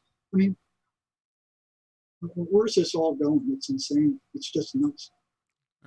Could maybe these be their alien invasion that they talk about, these are like beings that are taking over people so much that they've become the people. Well, that's kind of what happens with the voices. If they get control, they're no longer the person who was there. They're somebody else, especially if they believe that those voices are who they are, and that's what the voices want to convince them of. And I've had dozens of them ask the voices, "Who are you?" And the response they got back consistently was, "We are you." So as long as they can keep them believing that, then they believe that that's who they are. And they start doing these crazy things that get them in trouble and in prison and isolated and generate all this negative emotional energy. They're active with everybody. It's a continuum, with the highest concentration with the schizophrenics, and then all the way down to just regular folks like us, being hit with them periodically. Well, we've become just You're a food source. a super fertile food source right now. Thinking about what it is that perpetuates addiction, the shame, the fear, the guilt, all those things that keep that cycle going, and all the whispers of the voices in the heads of these poor people that have to live with this every single day. That's a hog trough for them. And the prisons are another hog trough. You talk about generating negative emotional energy. Those things are like the smorgasbord of the universe, the prisons. Yeah, the exact opposite of what they should be. Yes. Prisons should be full of love and understanding and forgiveness and things like that, and they are not. There's no way to rehabilitate yourself in one of those places. No, they don't want rehabilitation. I designed some cutting edge programs, boy, and they just brought them down. Anybody who tries to do anything good for the prisoners is driven out. I mean, they'll sabotage it. They don't want anything good happening in there. And the private prisons are the worst of all. At least the state and federal prisons try to do something for these guys. The private prisons do nothing. No, they want more bars, more blocks. That's it. As cheap as possible. They don't want to do anything good for them. Nothing that costs them time or energy or resources. Nothing. It's just to keep them incarcerated and figure it out yourself. Even they've even blocked AA and NA from coming in there saying, "Oh, these guys are felons. They've been in trouble with the law. We can't let them in the prisons." What? Yes. I've run in that over and over and over again. There was one time where I was the volunteer coordinator for the prison, and I would let in Catholics and Muslims and Christian Scientists and anybody who had a positive spiritual orientation, Buddhists and the Christian Mafia in there, these rabid fundamentalists went to the warden and complained, saying, "Well, he's letting in all these other guys." Well, yeah, people are at different levels, being able to see different things, not just your point of view. And I was relieved of that position. Wow. Wow. So yeah, the prison, something has to be done there, because they're releasing these guys. I've seen them release guys that I knew they were going to kill somebody in 6 months, and they were done their time. So that's it. Okay, they're done. They got to go. So if somebody escapes from prison, and the mainstream media gets on there and goes, "Yeah, you're all going to die. There's a murderer loose in your neighborhood. You better lock your doors and get your guns, man. You have to worry about it. Okay, get your kids inside." They're releasing these guys every day, 25, 30 of them into the community, and a lot worse than the guy that escaped. They've done their time. Oh, here's $50. Get out of here. Go. Yeah, the guy that escaped was trying to get away from these people. Yeah. That they're releasing probably. But now they're releasing them. They've done their time. They're done. So, okay, you finished your time. We got to let you go. And they just throw them out with $50. That's it. Nowhere to go. No halfway houses. Go survive somewhere. No, really, the recidivism rates are as high as 75%. It's a plague on society. It's a very damaging, dangerous organization. So do you think these beings could actually be in control of They're in our control. society? Well, Well, it's a battle right now. There's a huge battle going on over here, and they're being exposed by Trump at a rate like never before. John F. Kennedy was murdered for much less than what Trump is exposing right now. So he's we arrested all these child molesters, and these guys are involved with all this criminal stuff, and we're investigating. And here we found, and he's exposing all that. They tried to kill him 25 times already, if not more. They would have had him if he didn't have his own private security force. Mm-hmm. Yeah, JFK didn't. They pulled his. Yep. And they pulled away away from his car too, the Secret Service. So they would have got past the Secret Service and got Trump. But Trump's got the military behind him. He's got a big faction of the military behind him. So he's so far he's been able to stay one step ahead. If he doesn't get back in, man, we're done. I've been seeing lots of police, even county commissioners, port authority, all different types of sheriffs even getting arrested and losing their seats of power because of these body cams now. There's an army of people out there going through every body cam footage, second by second, and just pointing out all the bad things that these officers are doing. And the Democrats want to take those body cameras away. So I'm sure. They've been hammering at that forever now. And now they're defunding the police over here. The Democrats are defunding the police, $1 billion out of the budget for New York City, and the crime rate has already soared. Police in New York City, policemen are retiring at a horrendous rate. The rest of them are getting sick of dealing with this stuff and going into other areas. They've defunded the police, and all the Democratic states are defunding the police and pushing this Antifa stuff, which is total pandemonium and funded by Soros, and other bad actors. They're shooting for pandemonium. Well, you saw what happened in Seattle. They had a murder up there, and they tried to call 911. Yeah. It's like, are you serious? You got rid of the police. You don't have any police now. You don't get to call 911. And Minnesota, now, all the damage that was done to their city, now they're begging Trump for federal funds to repair all the damage these morons have done to their city. And Trump is going, you got to be kidding. You're the ones that left them in there. You're the ones that pulled the police back. You're the ones that called the police off and said they couldn't respond. Deal with it yourself. So yeah, there's a huge battle between good and evil going on right now, and it's horrendous. I mean, it's just absolutely horrendous what's happening right now. Never has the dark side been exposed to the extent that it is right now, and that all the child molesters and sex trafficking and movie stars are involved with this stuff, and politicians and the Jeffrey Epstein, it's all being exposed for people to see for the very first time. This has been going on forever. And this is the very first time it's being brought out into the daylight. And they're pointing at it and said, look at what's happening here. Look at the dark side of society. Look at what these politicians and movie stars are doing. Look at what's happening behind your backs. Do you want this? Is this the kind of society you want? You say this has been going on for a very long time. Yes. It brings up one of my favorite quotes from Plato. Those, and especially after tonight's conversation, this just kind of gave me chills. But those able to see beyond the shadows and lies of their culture will never be understood, let alone believed by the masses. Yeah. And that never became more prevalent than it has after this conversation about the shadows and. Yeah. Well, that's where I'm at, and that's where Trump's at.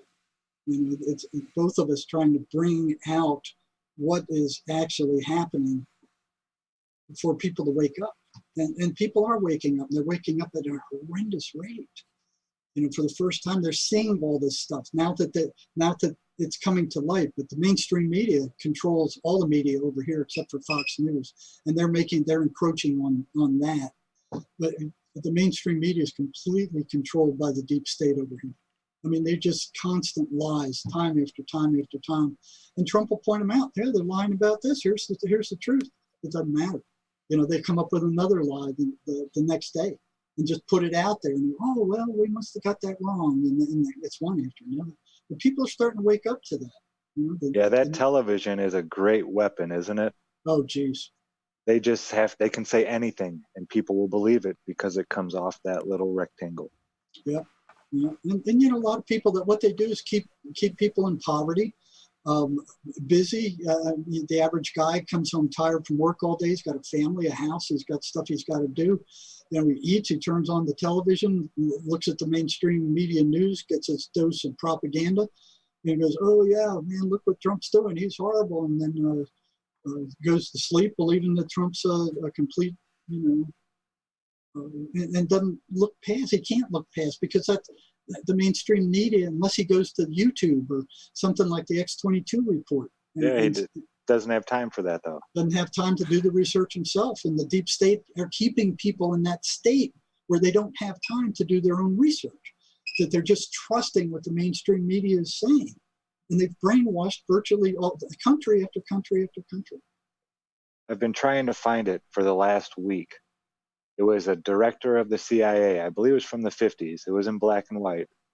And he said, "We will have completed our mission when everything the American people believe is wrong." I believe that. And then, you know, one of the psychiatrists was saying, yeah, we need to take over religion. We need to take over schools. We need to take over, you know, and all these things they wanted to take over so they would have the power to run things. And you see what they're doing, all these made up mental illnesses. And the deep state is using this. "Oh yeah, you're crazy, man. You don't believe what we're saying? Yeah, we'll send you to psychiatrist Joe Blow and he'll commit you because you're a nutcase. You don't believe what we're saying? You're taking a different view than we have?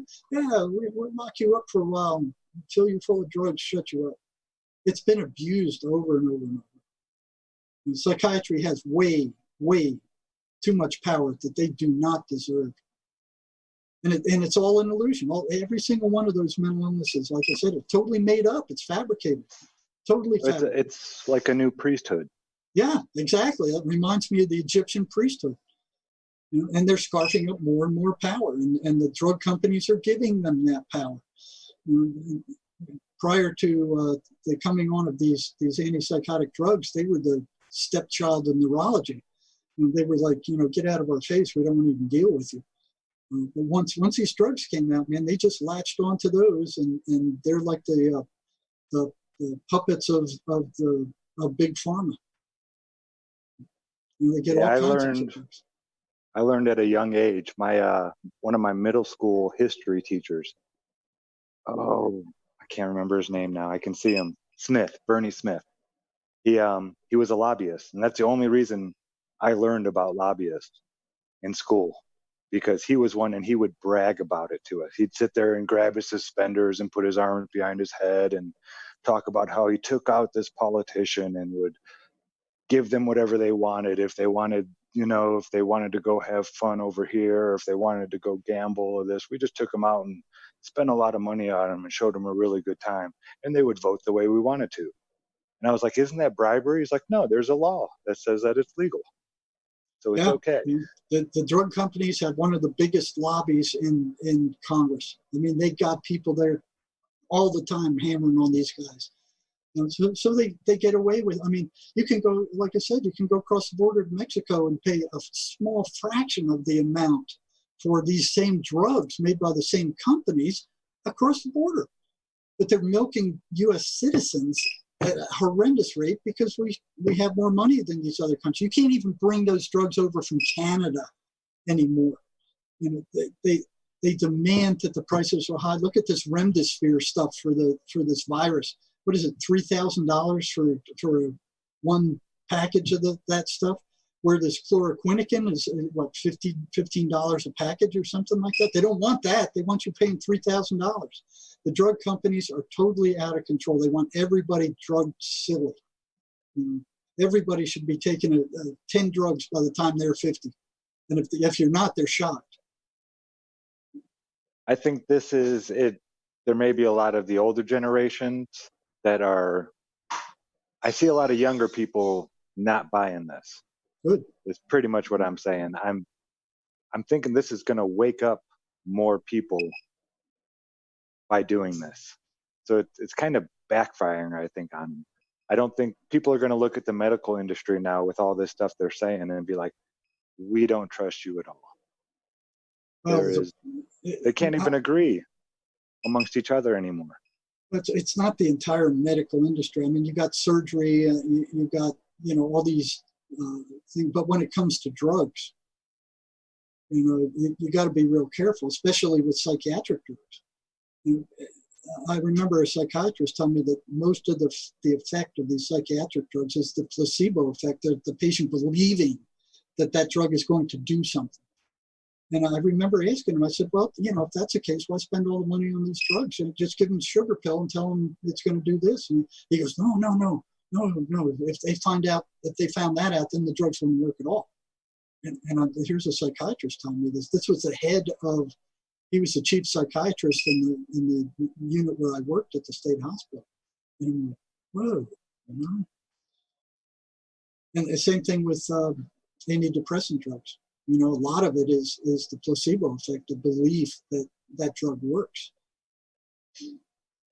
So here's all these fancy drug commercials, where they show you the person laughing and back to normal and everything. I mean, it's all, a lot of it is perception. It's what they can get the person to believe. And they know that. Yeah, belief is a very powerful thing.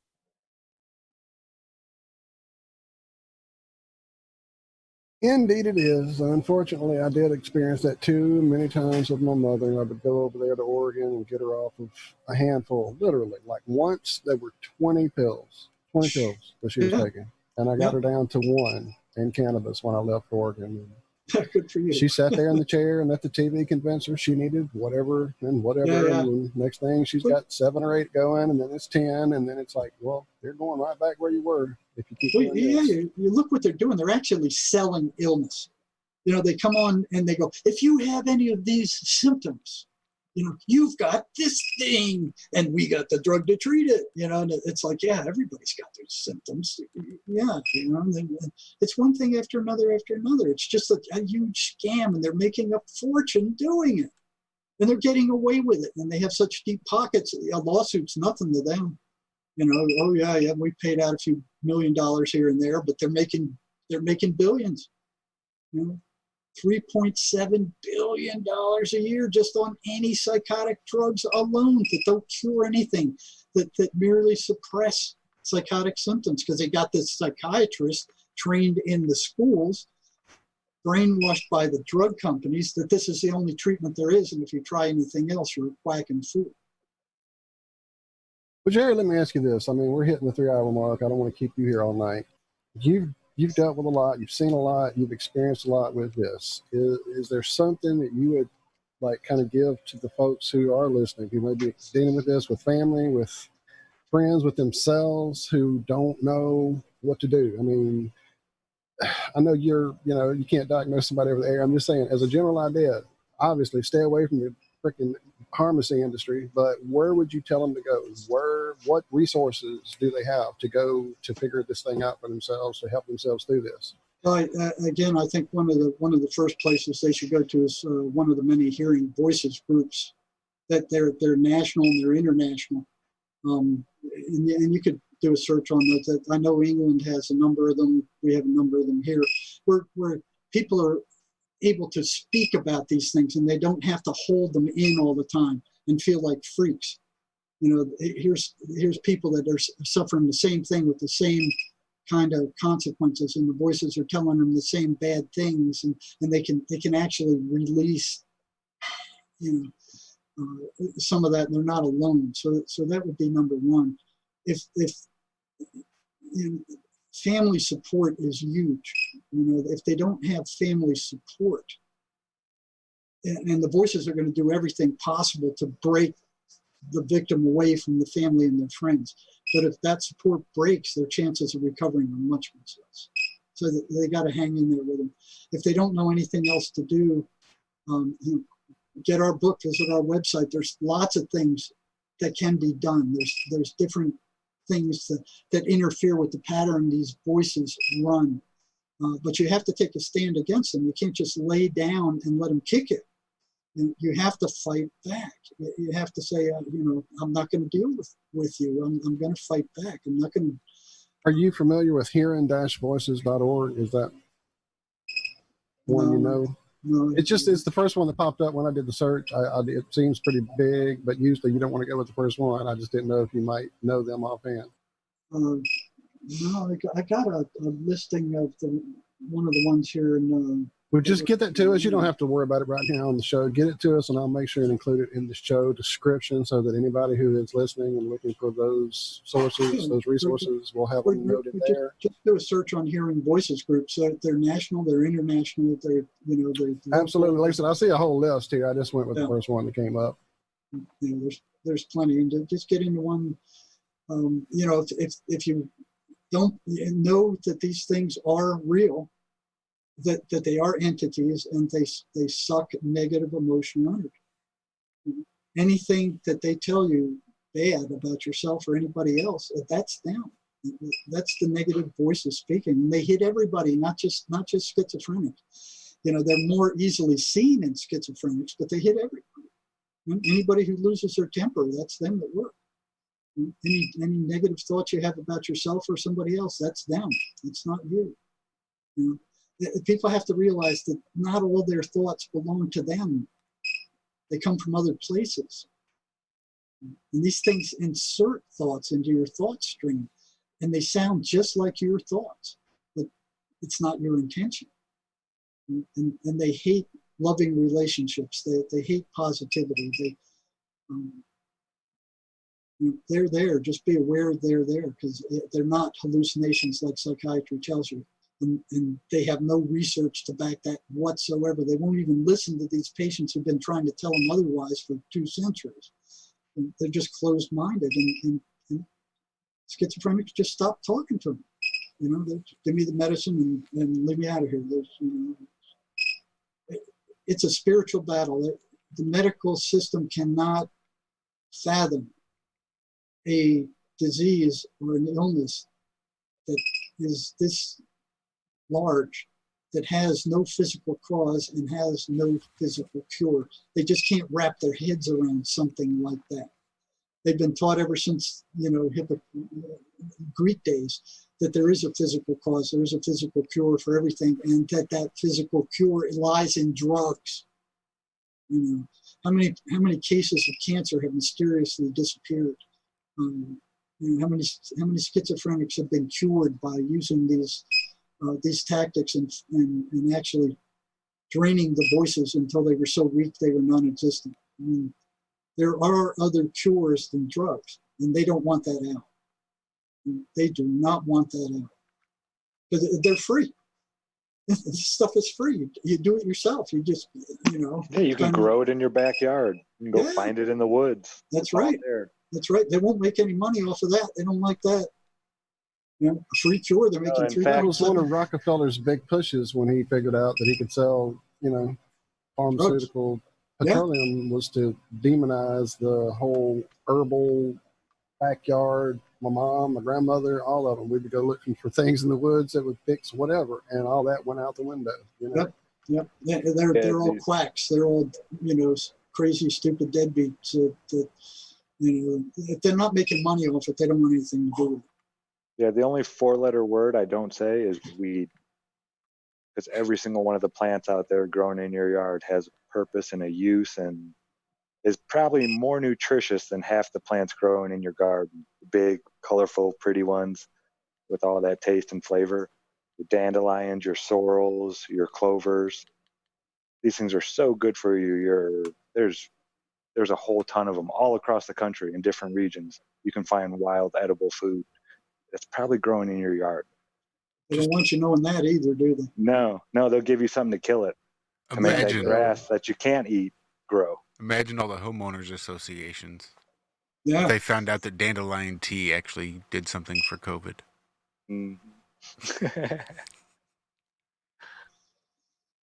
Yeah, well, thanks for helping me get this information out. Thank you, Jerry.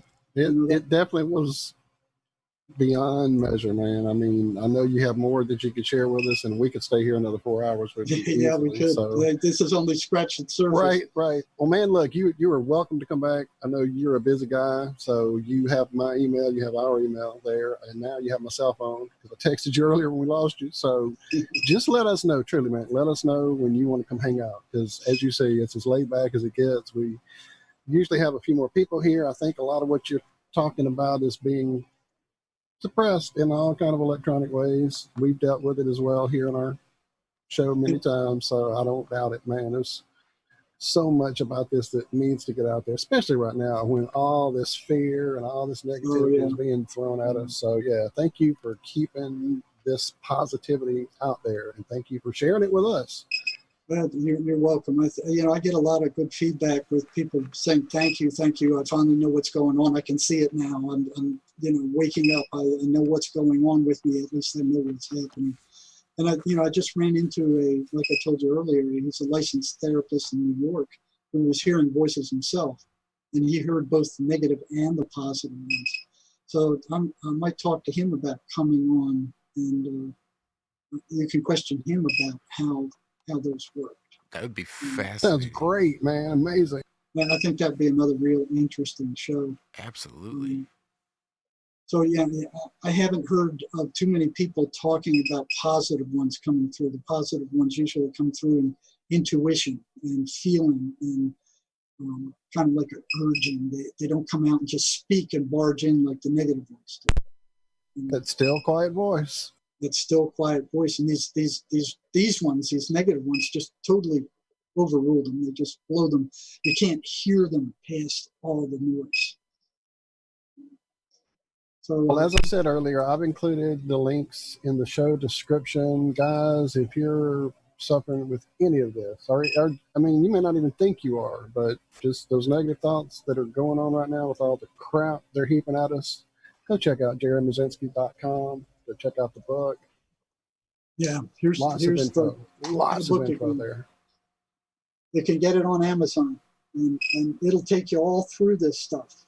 An amazing journey into the psychic mind. And psychotic mind. I love psychotic mind. I'm not sure that does a whole lot of good for the psychic mind. The voices won't like them reading this either.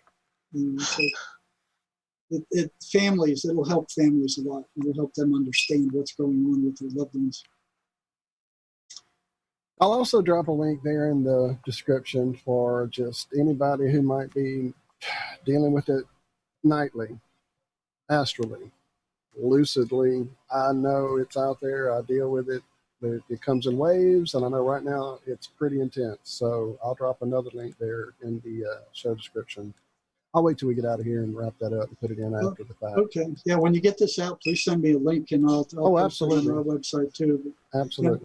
Thank you guys for having me. I really appreciate it. Thank you, Jerry. It's been an absolute pleasure. Thank you so much, Jerry. Yeah. And I'll talk to this other fella and see if he'll be willing to come on at some time in the future. Thank you, man. I'll keep my eye on the email. We are definitely, as you say, it takes us a minute to get to the email sometime, but we will definitely stay in touch. And you have my cell phone, so okay, let us know. Thank you, Jerry. Thank you, Jerry Marzinsky, man. Thank you. All right. You guys are welcome. Thanks for having me. Anytime. All right. Bye-bye. All right. Bye-bye. Enjoy the rest of your weekend. You guys too. Oh, man, that was everything I hoped it would be. That was awesome. Wow. Just a totally new insight into all of that. Right. That's what I was about to say. After so many years of dealing and seeing and experiencing and talking with people who deal and see and experience, and this guy was in the battlefield of it, 35 years of like frontline. So it's very gratifying to know that it's getting out there in the more academic levels, I guess. So yeah, amazing. Yeah, this was the guy in the trenches telling his story, not the general from the office telling you how the battle went, but from the guy down there in the mud, covered in the worst things you can think of. The guy that went through that battle did 30, like in the worst places you could think of. That's where he hung out to meet these people so he could acquire this information and this knowledge. Right. And It's everybody in amazing. chat just saying thank you, Jerry. I was going to tell him you guys were all excited and thanking him, and we just got too excited telling him bye. So he'll see all that when he gets through the replay of the show. Love you guys in chat. It was amazing. Oh, I see. Jerry, is he flat? Well, no, not technically. However, we all had this idea. I think Zach said it first, of maybe getting him to kind of look into this idea just to get a perspective of someone who's had all of his years of psychiatric experience. Well, yeah, this has got to be something because it's doing it on such a mass, right, you know, right. that psychiatrists should be interested in this topic. I think the seed might have got planted earlier when we were talking about how when John said Science and science and religion versus the pharmacology, that idea of the religion side of it. I think that may have been the first seed planted right there. So we'll see what happens. For sure, he doesn't have to be flat to come over here and hang out with us and talk about this amazing topic. I love that we have Jerry Marzinsky booking guests for us now. How cool is and that? now got a new avenue for more information. So, but yeah, I'd love to see his take on this at some point in the future once we have indoctrinated him. No, I'm being silly. But once he's had time to kind of really look at it, because I mean, just like anyone who's seeing this for the first time, you're like, what? Do you even know? You know, it's a knee-jerk topic. We all know it. So. Well, we had Don and David on, and right? It's one of those things that once you can appreciate basically that everything you are taught fundamentally was either a lie or wrong or at least flawed in some way. And when you can go back and look at it just to try to verify that source information and realize, oh shit, none of that source information is there. Most of it's gone and it doesn't exist. At best, it's all just made up or just ignored. Oh, this is the source information, but guess what? Nope. We're just going to completely turn it on its head and run with it in the other direction. Turns out ionospheres are cool. I'll get more into that for sure. It's 3 hours, 13 minutes, dude. I am ready. Yeah, I'll open this top to top on this thing right now. See what we got here. All right, so this is like the bonus. If there's ever been a bonus feature for an amazing episode, this is it. I feel like the kid has been waiting all day for the freezer pops. I'm ready. I don't know if I should do it real fast so I can get a good view of it, or do it slow so the atmosphere doesn't disturb it too much. I don't know. So I'm just gonna open it fast. I'll do it midway. Oh, it's already. Ta-da! Ooh. Never mind, nothing. And a little hemisphere in there. Oh, I'm gonna have to do it only at a few hours. I'll do it again next week so we can try and. Yeah. It does kind of arc up in there though. No, Can't really see it. It's so foggy. Yeah, I see the clear spot, like right as you angle it. I see it right above the magnet, but it's not like. Wasn't it more egg-like when you did it and showed it to John? Yeah, when I only did it a few hours, it was way more. I did it like 3 or 4 So maybe hours. those gases start compressing enough from the cold. Or those are stars right there, frozen bubbles of something. A lot of those. I don't know. I'll have to. I'm gonna put it back in the freezer for now. Frozen bubbles of better luck next time. Yeah. Wah, wah, wah. Well, that was a whole 2 days of waiting for nothing. Yeah. Space is hard. Yes, science. No, I'm definitely cool because that means I can just wait 3, 4 hours, 6 hours, do it a lot quicker. Everybody be looking for live Zach tomorrow on YouTube. All right, then. What can we That's say? on Good Times for All. That's GUDTIMS, the number 4 ALL. If you don't know, you should. Yeah, there's nothing happening over there. Don't worry about it. I know I went to my channel yesterday to find something, and it was like, man, this is so sad that it's just sitting here not doing anything anymore. I used to at least go put promos or something there every now and again just to kind of keep it going. Because, I mean, there was amazing people coming and commenting, and just spent too much time. Did you see the with pictures? you guys? Did you see those pictures of that water thing spout? Were you here? The 2-inch water spout that I flash Yeah, froze? with the little weird little things. Yeah. Yeah. Oh, yeah. Okay. I just want to make sure you saw that. I thought you were talking about, I just completely forgot about this. Josh, somewhere near you is a place where there are 3 water pipes. Somewhere outside of St. Louis. 3. I'll say near you. What do these water pipes pertain to? Like, is it, I think I saw the golden, I think I'm pretty much I saw the arch in the background of 2 or 3 of those shots. So it's got to be somewhere. So when you say water pipes, are you talking like really tall cylindrical water towers? Really that slim water towers? Water just towers. Like, right. It's That like look a column. Corinthian towers. One of them does. And yeah, I know what you're talking about. yeah, I saw UAP put a video out about them yesterday or day. Well, it may be I saw it yesterday. My bad. It could be out there for a year. I've been down the rabbit hole again. Daz got me all, well, Martin and Daz. And yeah, so when I found out they were close to you, it was like, dude, you need to get over there and check it out. Yeah, I could do that. No problem. I don't know how close I can get. I don't actually think I've ever driven up. One of them looked like it was literally right in the middle of the street. Right in the middle of the street. Yeah, I guess the traffic does go by on either side. Right. So it's like, hey, go touch it. Go take some pictures. I'm sure we can do it at some point.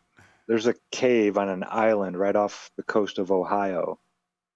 I forget the name of the island, but it's got the biggest, it's a geode, and you go and walk inside of this thing, and it's a giant geode. Like 3-foot crystal sticking all over the place around you. Crazy crap like that. If I traveled into the future, am I like, has Yellowstone supervolcano exploded? Is that our Mandela already happened? Not yet. The coast of Ohio. Well, yeah, north, because then you have Canada right across the lake. That land coast. Gotcha. Yeah, it's a big lake. You can call it the coast of Ohio. Sure. You know? Which one's that? That's Huron. Lake Huron. It's a long one. It goes the whole length of Ohio. I think. That'll do. Maybe. It's real shallow though. Only 20 feet deep in the middle. And it's a little channel. They have like little roadways that go through it. And then it's like 8 to 4 feet deep everywhere else. It's weird. That is weird. Well, I just went back over to chat to tell everybody goodbye and love you guys and thank you all. And Christine Mose in chat tells us that she'll catch up later on what you missed.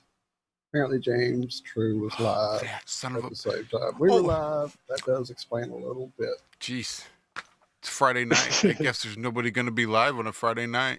Yeah, I guess I'll go live since nobody else is live. It's cool, James. I'll be calling you later. No, you don't got to come hang out. You just got to keep Did you authorize that, Walt? He didn't ask. I will say, he didn't have fault if it was cool for him to go, no, I'm just kidding, dude. That was funny when I saw that in chat. I was like, oh, well, that's sort of about what. Yeah, it's all right. Everybody will catch it on the replay. They'll catch it on the replay, and I'll definitely be pushing it because, man, this has been some mind-blowing stuff. All right, let's quit yapping. I'm sure John, I'm just like spinning in his trailer. So in the shed. So let's get off of here before he has a little puppy or something.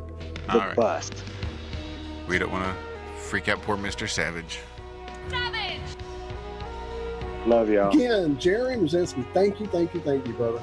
Come back, and we can't wait to get in touch with your friend whose name is already gone because I didn't write it down and it was just too much excitement. But please get in touch with us. You have our email and you have my telephone. So, thank you, everybody in chat. Thank you, everybody this morning. Thank you, all the scouts who.